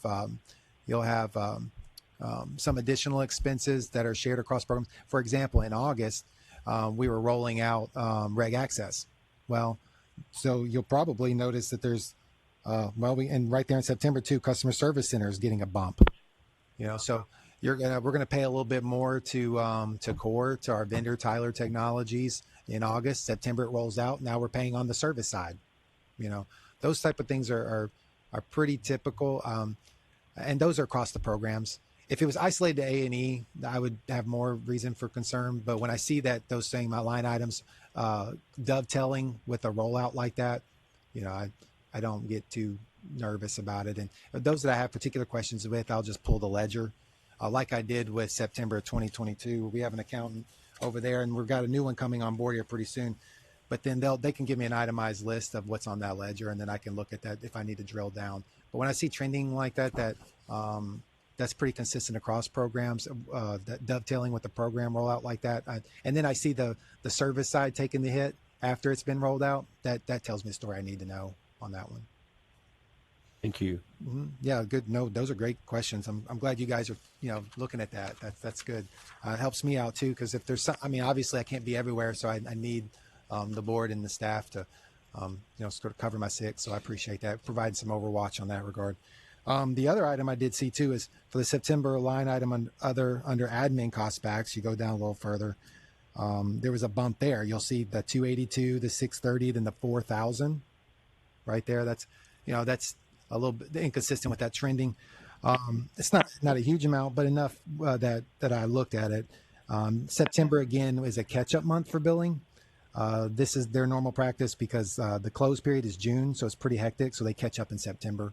you're closing out the fiscal year in June. And then so what they're doing is any rollovers, they're going to debit or reallocate in September. And we saw that consistent in the column above that with the grants. They're just doing it all right there. And to give themselves some breathing room, a couple months breathing. Doesn't that also represent we're getting to that's the end of the fiscal year? Yeah, in the fiscal year for the state is June 30th, and so you'll see. Year, yeah. So if you look at the very beginning of this fiscal year, we're looking at July, and so and then we'll carry into June of this year. Any other questions, and if you see anything as well, you can always offline if you just would direct those questions to me direct. And if there's something noteworthy that to roll out or to address for the entire board, then of course I'll do that. By all means, I can always pull the ledger and have those conversations with our accountants and get down to whatever those line items are. But yeah, just so the conversation isn't over. If you after the fact you're driving home and something pops out in your mind, just send me a quick email and I'll look into it for you. All right. Unless there's any other questions in regards to that, I think we're ready for. We got a list of a couple of conferences. The first one being the NCWS Southern Zone meeting. They're meeting in Asheville, North Carolina from April 4th through 6th. And so we'll need to approve travel for 3 engineers, which will be funded. And I have to report that those folks by January 5th. So obviously we don't have a lot of runway in front of us. So it'll be important that we drill down and make those selections now so that the NCWS can reach out to those designees. So we'll need 3 engineers that would like to go to Asheville. And that's the regional meeting.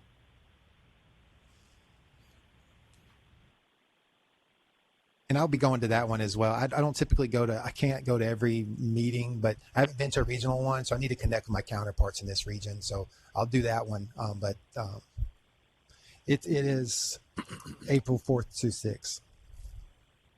I would at least recommend that the 2 East Tennessee representatives go. Smart. Because it's close. Right. That's a good idea. Convenient for them. Well, Jason, Eddie, would you be willing to take that trip to Asheville? Okay. So that's 2. We'll just need 1 more on deck. Then there's a possibility that I may need to go to represent the NCES committee that I'm a part of. So I may be there as well. You'll have your own separate funding as a part of the committee, right? Probably so. Probably. Okay. Yeah. Okay. Well, then I'd hate for us to miss a slot. So that's great. I'm glad you'll be there. And we'll be happy to support. And Bob. Well, we just need 1. So if you can, so that will be our slate. We've got, and I'll have to report by January. Now they're pretty flexible. They've always been very accommodating with us, when stuff changes, but they'll want that slate. So our slate right now is Mr. Jett, Mr. Carter, Mr. Barrick, and then we'll probably see Mr. Collins there. And then I'll just have you 2 on standby then, Dr. Ash and Alton, if that's okay. And then if something happens with any of our folks, I'll reach out to you direct. So then we'll just need to approve engineer travel, and we'll just say all engineer travel instead of naming, but that'll be our slate. So we just need a motion in that regard. Moved. Second. Got a motion from Mr. Tibbs, and was that Mr. Waxter or Blair? Okay, Mr. Waxter is second. All in favor? I'm sorry, go ahead. Go ahead. I was going to say, when is our April meeting? I did move that. I think it was. Okay, you noted that. I did. Yeah. Mm-hmm. Yeah. That's as a result, we'll have our board meeting on Wednesday the 3rd. So there'll be a little bit of travel coming here and then leaving the next day to go to Asheville. But if that's problematic, just reach out to me. We've got time. We can move that around. At February meeting, if there's other dates that are more amenable to folks. But right now it's posted for April 3rd. And normally we wouldn't do that, especially if you're flying. But Asheville, we're sort of taking the risk, But that will be 1 extra day of travel, April 3rd. And we'll be meeting on a Wednesday instead of a Thursday in that April to get around that. So good catch, Alton. I did notice that, though. That's not very typical. I've looked in the past. They don't always land our meetings, but this case it did. All right, so we've got a motion from Mr. Tibbs. We've got a second from Mr. Waxter. All in favor, please say aye. Aye. Any opposed? All right, hearing none then, that's been approved. Then we're ready for the NCARB Educators and Practitioners Conference. And for that one, that would be our slate of our architects. So all three of our architects, if they're interested, that's February the 3rd in Charlotte, North Carolina. And I just recently received the information, the agenda on that, just about a week ago or so. And I sent that to you yesterday. So you should have that agenda in front of you.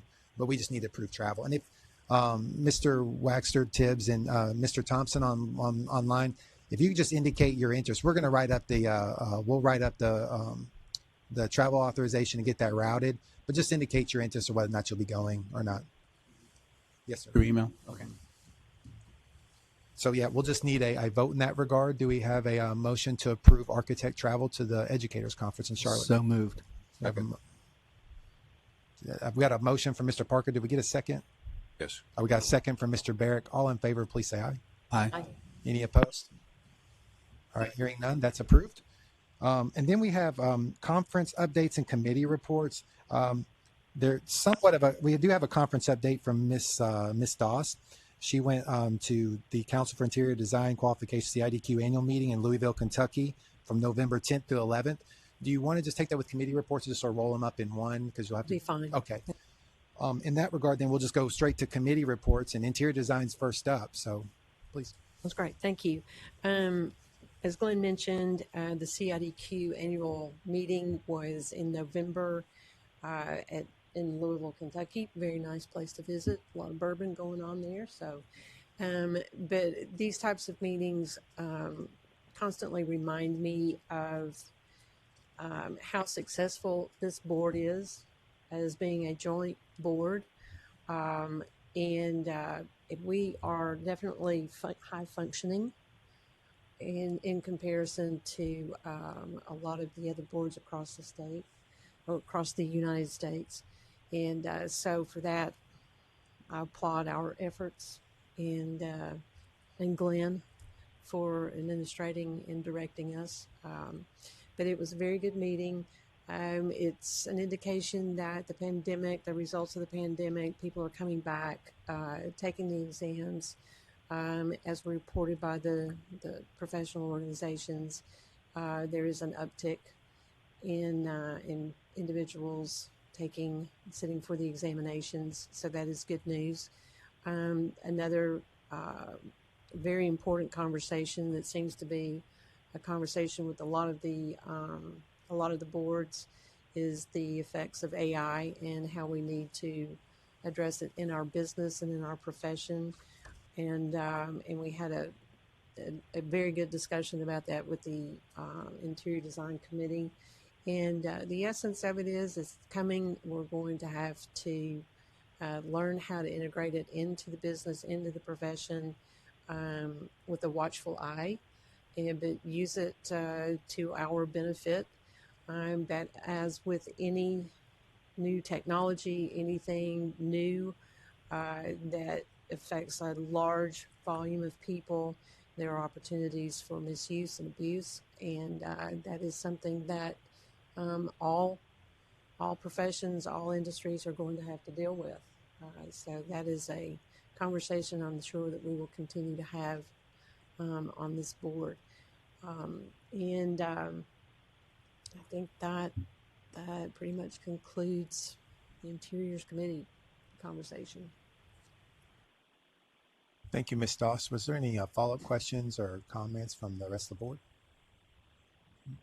Okay. Hearing none, then I think we're ready for the Engineer Committee report there. Chair Barrett. Yes, sir. The Engineering Committee met this morning. One item on the agenda was the discussion regarding appellation for the word engineer, who's using it, who's not using it. Discussion of what the National NCAAS folks are recommending. We also reviewed what other states are doing in that regard. And after a full and lively discussion, decided that we would discuss it further in the future. That's the gist of it then, wasn't it? Yes. Very good. Thank you, Chair. Was there any follow-up questions or comments? Winston Churchill said, when you're doing things like this, be brief, be funny, and be seated. Well, we appreciate you in the spirit of that staying true. So thank you. Okay, I think one item I did want to introduce affects all of our application review committees, and it seems like an appropriate place. Some discussion and something I've been thinking about for a while. Honestly, it was a thought that occurred to me when we were first.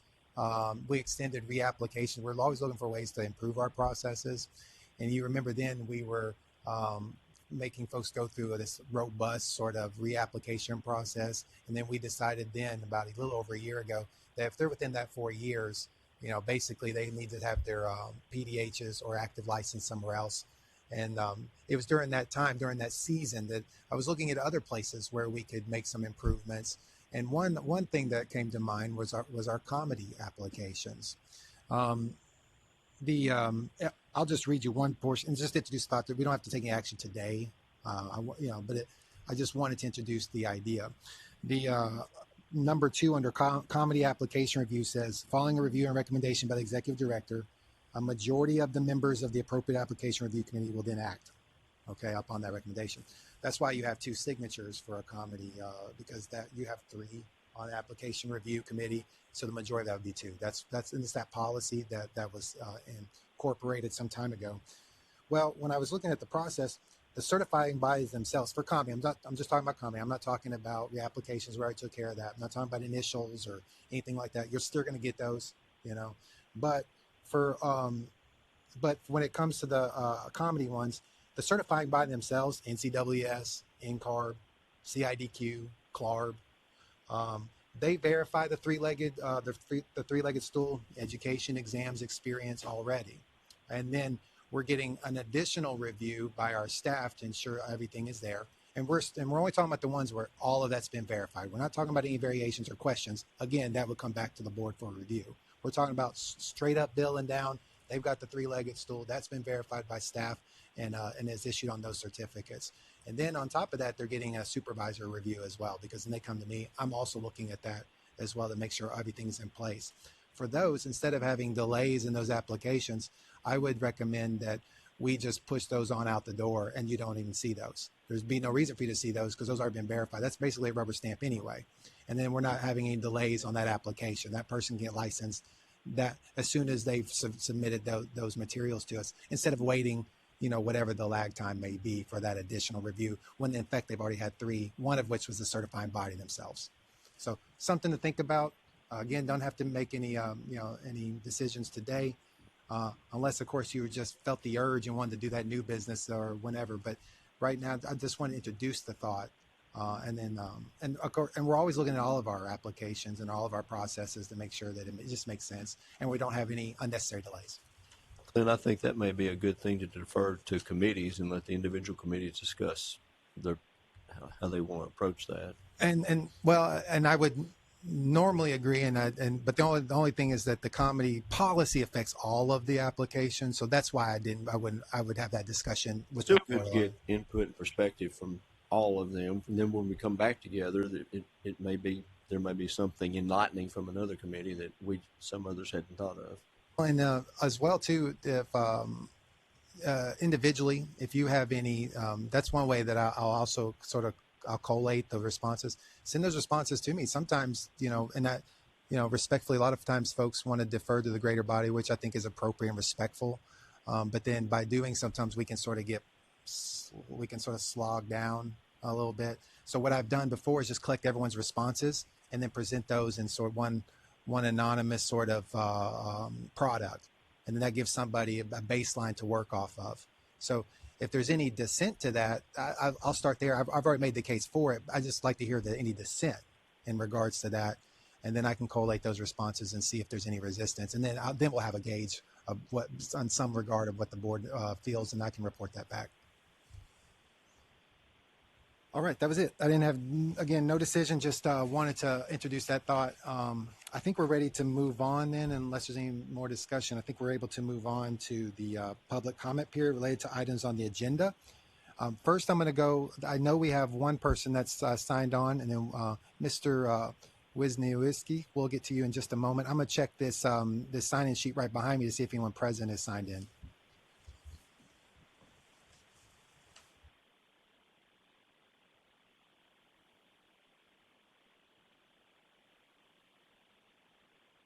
All right, we don't have anyone here.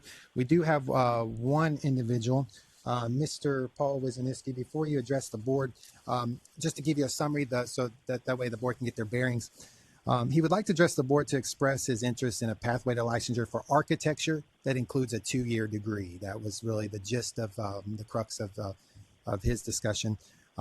As you know, that would require a change in statute, which, of course, is outside the purview of the board since the board cannot sponsor legislation. I mean, that's pretty clear. And only an elected official can do that by request of their constituency, often by way of professional association endorsement generating a sponsor.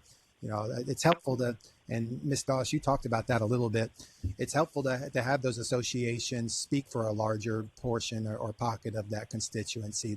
Because, you know, if you're a elected official, sponsor, or whatever, you want to hear from as many of your constituents as you possibly can to make sure you're not doing something that's an outlier, but that's within the mainstream of that industry. So.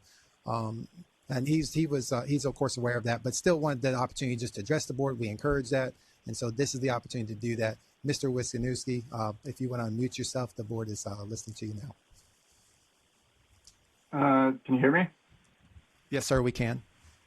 Okay, thank you very much for the introduction.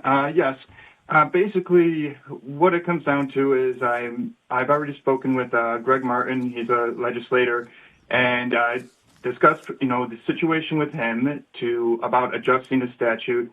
I believe I've also had some email conversations with Glenn there as well, and he's indicated that my current situation would be the only way to get licensed in Tennessee currently would be with a change of statute. And the reasoning behind that is because I have a 2-year degree, and with that 2-year degree, NCARB, I cannot get an NCARB certificate.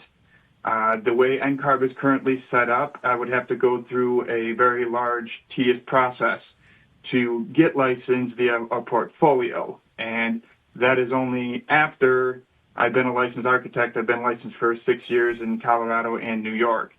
So basically, I'm just trying to figure out a path forward for licensing in Tennessee. Now, when you look at it currently with regards to your licensing, you can actually see that the NCARB certificate requires basically an NAAB degree, which I don't have. And the initial licensing in Tennessee, you can actually see, doesn't require you to have an NAAB degree. You can get an ABET accredited degree.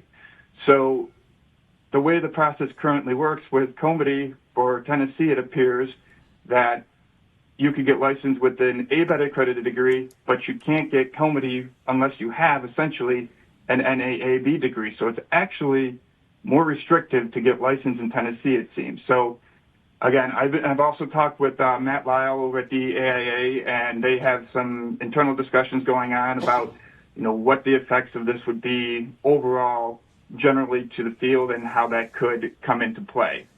So basically just wanted to introduce myself to the board to say that there are a lot of licensees out there that have been in the field. I've been in the field for 25 years, and one other thing also I'd like to bring up is that you mentioned that you have some of the board members are going to be going to the educators staff for NCARB. NCARB has recently adopted a policy statement indicating that they are looking to change their certification methods to multiple pathways to certification to allow for people in disadvantaged groups who can't afford colleges, and some who have 2-year degrees, and some who have been licensed without a degree whatsoever to be able to get their NCARB certification. However, that process via NCARB could take much longer because they're dealing with 55 jurisdictions and all the schools and everybody else to try to come up with that. So what my hope is basically maybe here in Tennessee, we could do something similar that would adjust the statute or add a subsection C or something, and that's what I've been talking with Mr. Martin about with regards to trying to see if there's a statute that could be similar to other jurisdictions such as Colorado, New York, California, Texas, places like that you can get licensed without the NAAB degree or the NCARB certificate.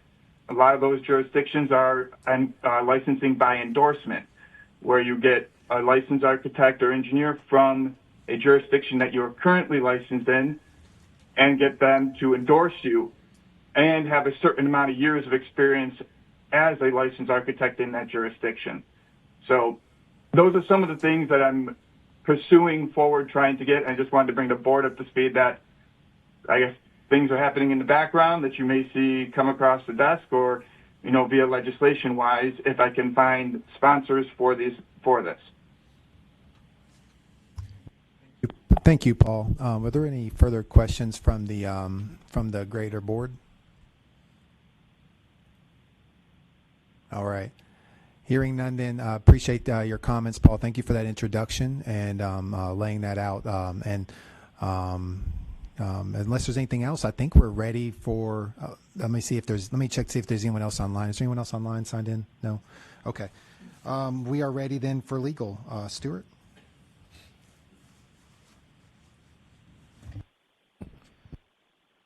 Okay. Number one on the legal report is 2023-035-981. Complainant contracted with the respondent on 3/28/2022 for site plans to show grading, water, SWPPP, NOI, and for landscaping for the RV park. Complainant alleges respondent submitted plans that were not buildable, and there were manholes 25 feet out of the ground. Complainant has been trying to work with respondent for over a year and still does not have workable plans. Complainant also claims respondent changed the payee on a check payable to the state for permits because it had to be paid online. Respondent worked on plans from spring of 2022 until June 13th and received a site plan / project approval for 125 RV units following complainant's wishes and direction. Respondent began to make construction plans shortly with level mass grade scenario approved with retaining walls and gravel roads. Respondent was attempting to make it affordable for complainant to build. Complainant received grading quotes and decided to slope the RV park much more. Respondent regraded to accommodate.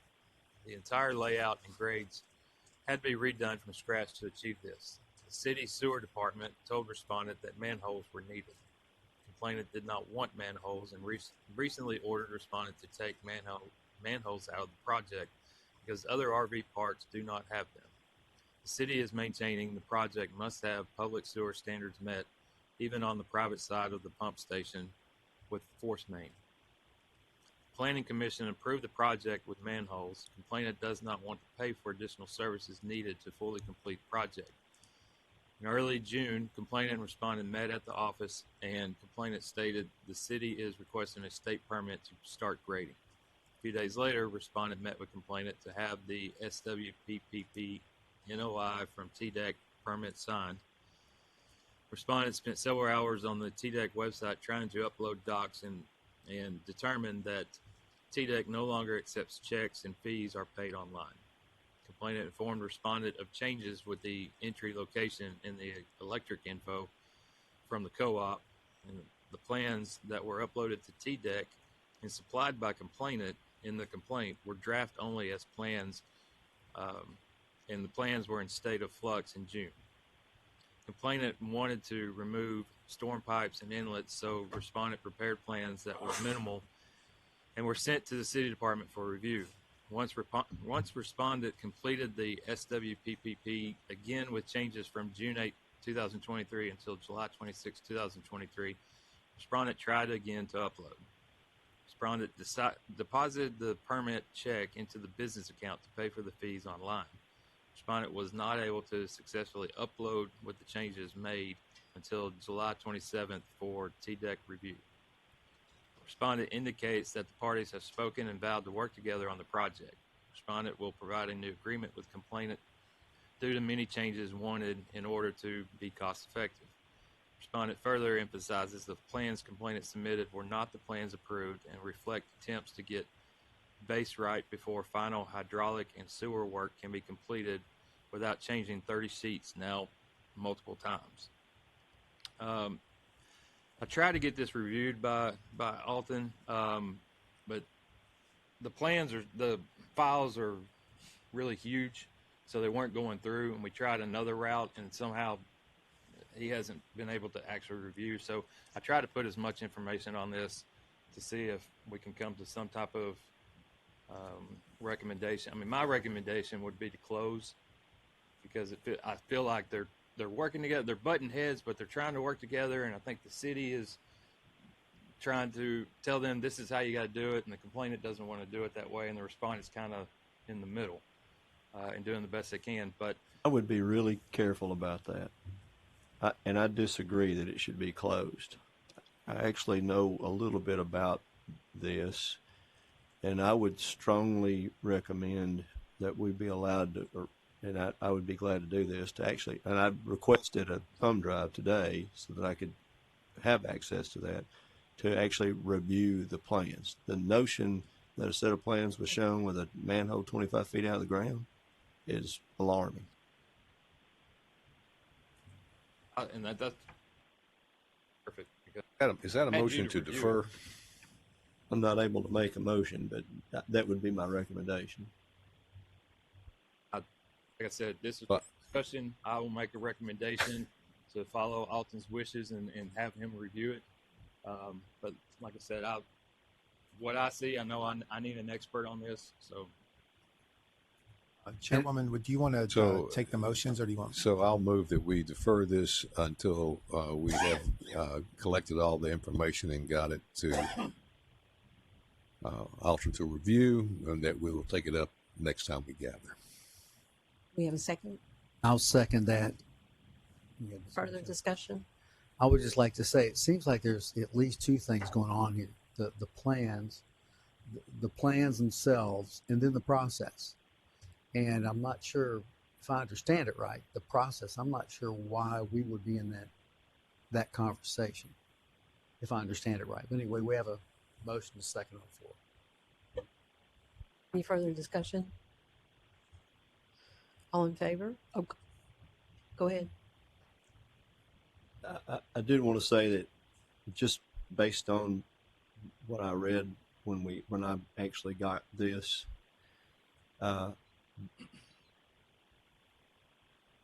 it's not normal for a competent engineer to have that kind of trouble with the process.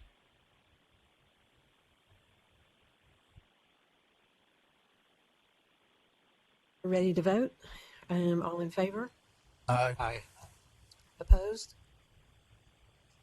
Vote carries. I will do everything I can to get the information to you.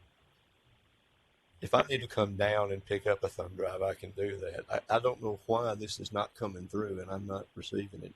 We do have two different types of software. That one of them's called Barracuda, that eats anything that comes in that's not normal. But I have the ability to review what it stops, and that nothing. I don't have anything from this office or from you that was caught by Barracuda. Every time I see it, it's gone through. So like I said, we'll figure it out. We'll get it to you. If we have to send you a thumb drive, we'll send it to you. Thank you, Stuart. You're welcome. All right, number 2 is 2023-038-491. Complainant alleges respondent is holding themselves as a professional engineer while not being registered. Respondent was hired by a municipality as a traffic engineer. It was not the action of the respondent that named the position. It was the municipality. And once the municipality learned of the issue, they renamed respondent's position as a planning manager. This was reviewed by board member Jason Carter. The mitigating factors are, we didn't see any violations found, and it's no fault of the respondent. However, the recommendation is a letter of caution to inform respondent to refrain from mentioning engineer on social media until registered. I do have a question. Did that actually occur? Would somebody use the appellation professional engineer or engineer before they were licensed? Yeah, as laid out here, and this is what spurred the whole conversation that we had earlier about the appellation issue. Not because was he putting it on his personal media and holding himself out as a... Well, so it was two issues. The first is that was the position, that was the title to which he was hired. was traffic engineer, transportation engineer, whatever it was. And obviously, he didn't have any control over that. Right. But then the second issue was, he put it on his LinkedIn page or whatever that said he's the traffic engineer for blah blah. But that's his title, right? Right. Right. He was claiming that's his city title. That's his correct, which it was. Not necessarily his own personal appellation, and he wouldn't hold himself out to the public as a professional engineer trying to practice. Yeah. I move that we accept the recommendation. Letter of caution going to be on his record. Okay. Second. Any further discussion?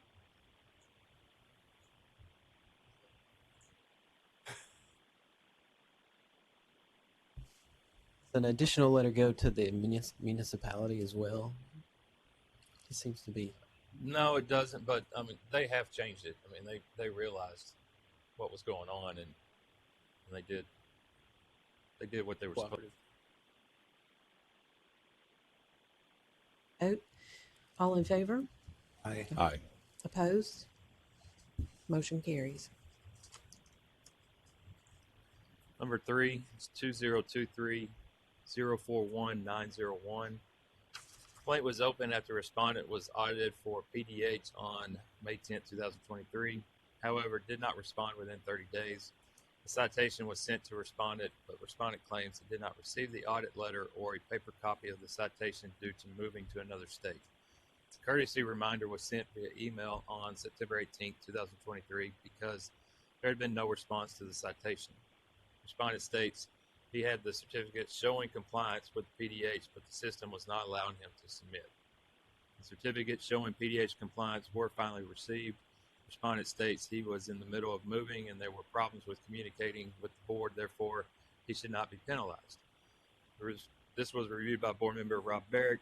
Mitigating factors here are communication issues, and he was PDH compliant at the time of the audit, and the recommendation is to close.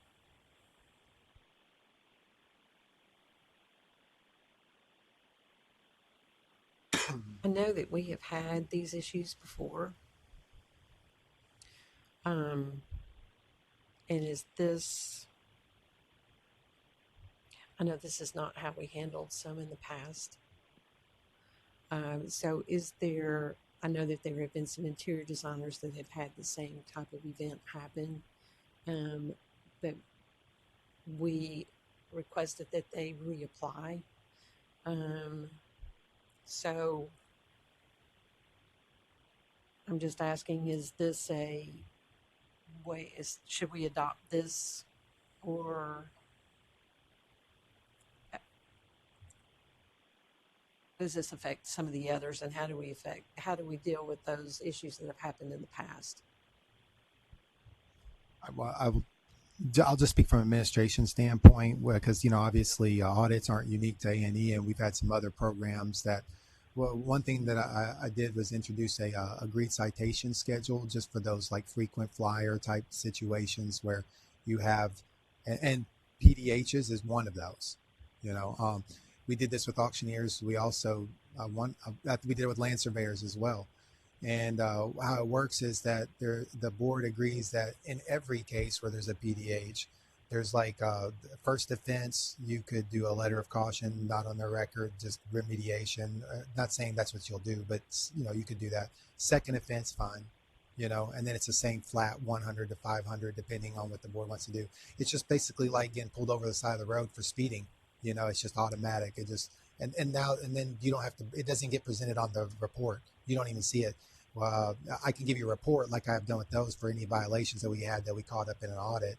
And we'll do that with like land surveyors once which that makes perfect sense. And then I just say, hey, I give them a numerical amount. There was 5 that we sent that agreed citation and they signed it.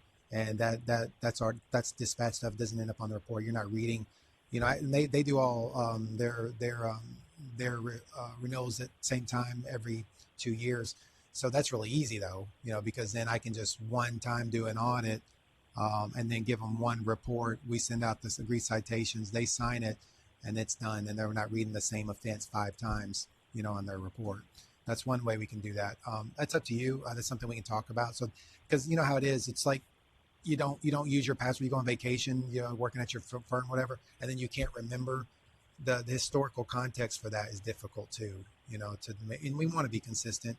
One way to do that is agreed citation schedule. If that's something the board wants to do later, then if there's an interest for that, then and there's traction for that, then we can do that, and we can include other things. It doesn't have to just be PDHs. If there's something else that you have that you're like, well, this happens a lot, and we all know what to do when that does happen, and it's clogging up the report, then now you guys don't have a huge report. Like I did this with collections. I did agreed citation there because they had a huge report. Anyone that had a billing dispute or whatever was complaining, and that thing would read on and on and on.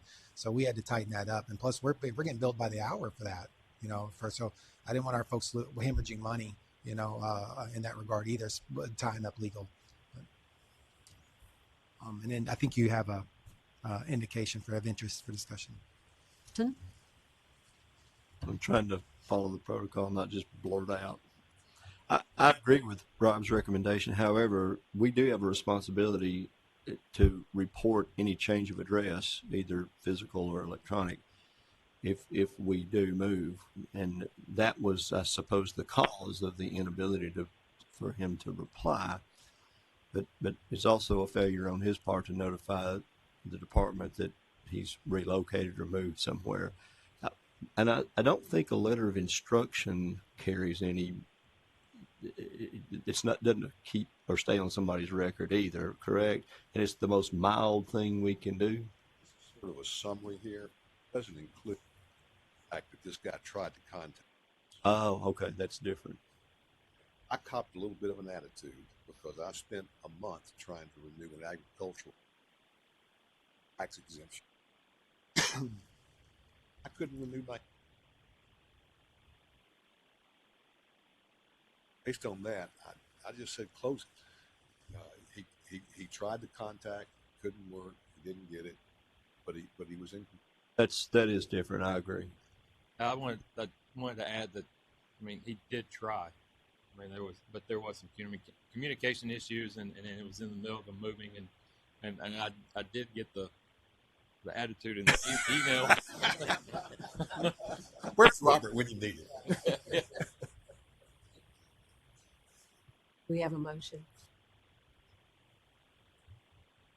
Second.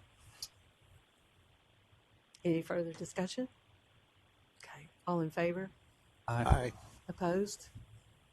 Motion carries. This is a represent from the last meeting. It's 2023-034-161.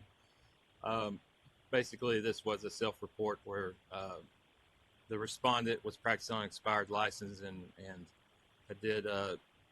had 31 projects where they did specifications and stamped the specifications. We'd make it a recommendation. The board requested a review on the penalty to keep the discipline consistent. So the new recommendation is authorized civil penalty of $7,750, which is $250 per project by consent order and former charges for practicing on an expired license and pass the laws and rules exam.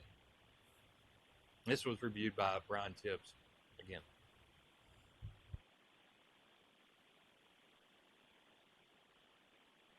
I don't know if you need other comments, but this is what we talked about at the last meeting, that we didn't feel like we had followed precedent probably as much as we could have. So this was the new penalty based on that feedback. Motion?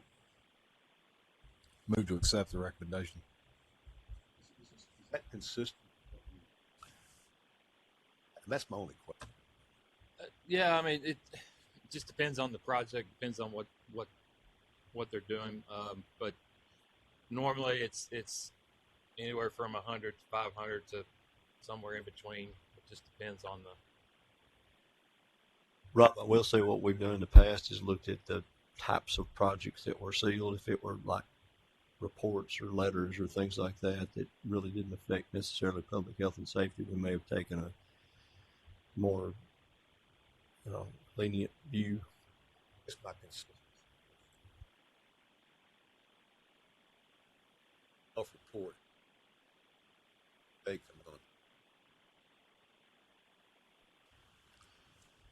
Yeah, obviously, if they self-report, then at least they know what they're doing, and they're supposed to report it to the board, so they're doing the right thing. That's a mitigating factor. And it's definitely a mitigating factor. Yeah. It was part This just is more for education. But does it become more of $100 an offense if I self-report it versus a $500 offense if I don't self-report it? I mean, how do we as a group This one look at that? looks like he ran into an issue where it couldn't continue. So that self-report it reads like it was pushed out. He hit it. It wasn't he may not have self-reported. He if not for discovered there that. was a problem with the registration while making an application. I guess so. and it was also Never mind. you got it. That's different. Yep. I mean, that's. We have a second. Any further discussion? All in favor? Aye. Opposed? Motion carries. All right, we're moving along. Looks like there's new business and adjournment. Unless is there any new business? Let me start there. Is there any new business? Okay. And I only have before we adjourn, before the Madam Chairman allows us to adjourn, I do just have, if you don't mind sitting tight, I've only got a couple like housekeeping stuff as just the logistics as regards to lunch and headshots for your IDs. That's it. So if you don't mind just hanging out for 1 minute, and we'll have that after we adjourn. Madam. There being no further business to come before the board, this meeting is adjourned. Very much. Thank you.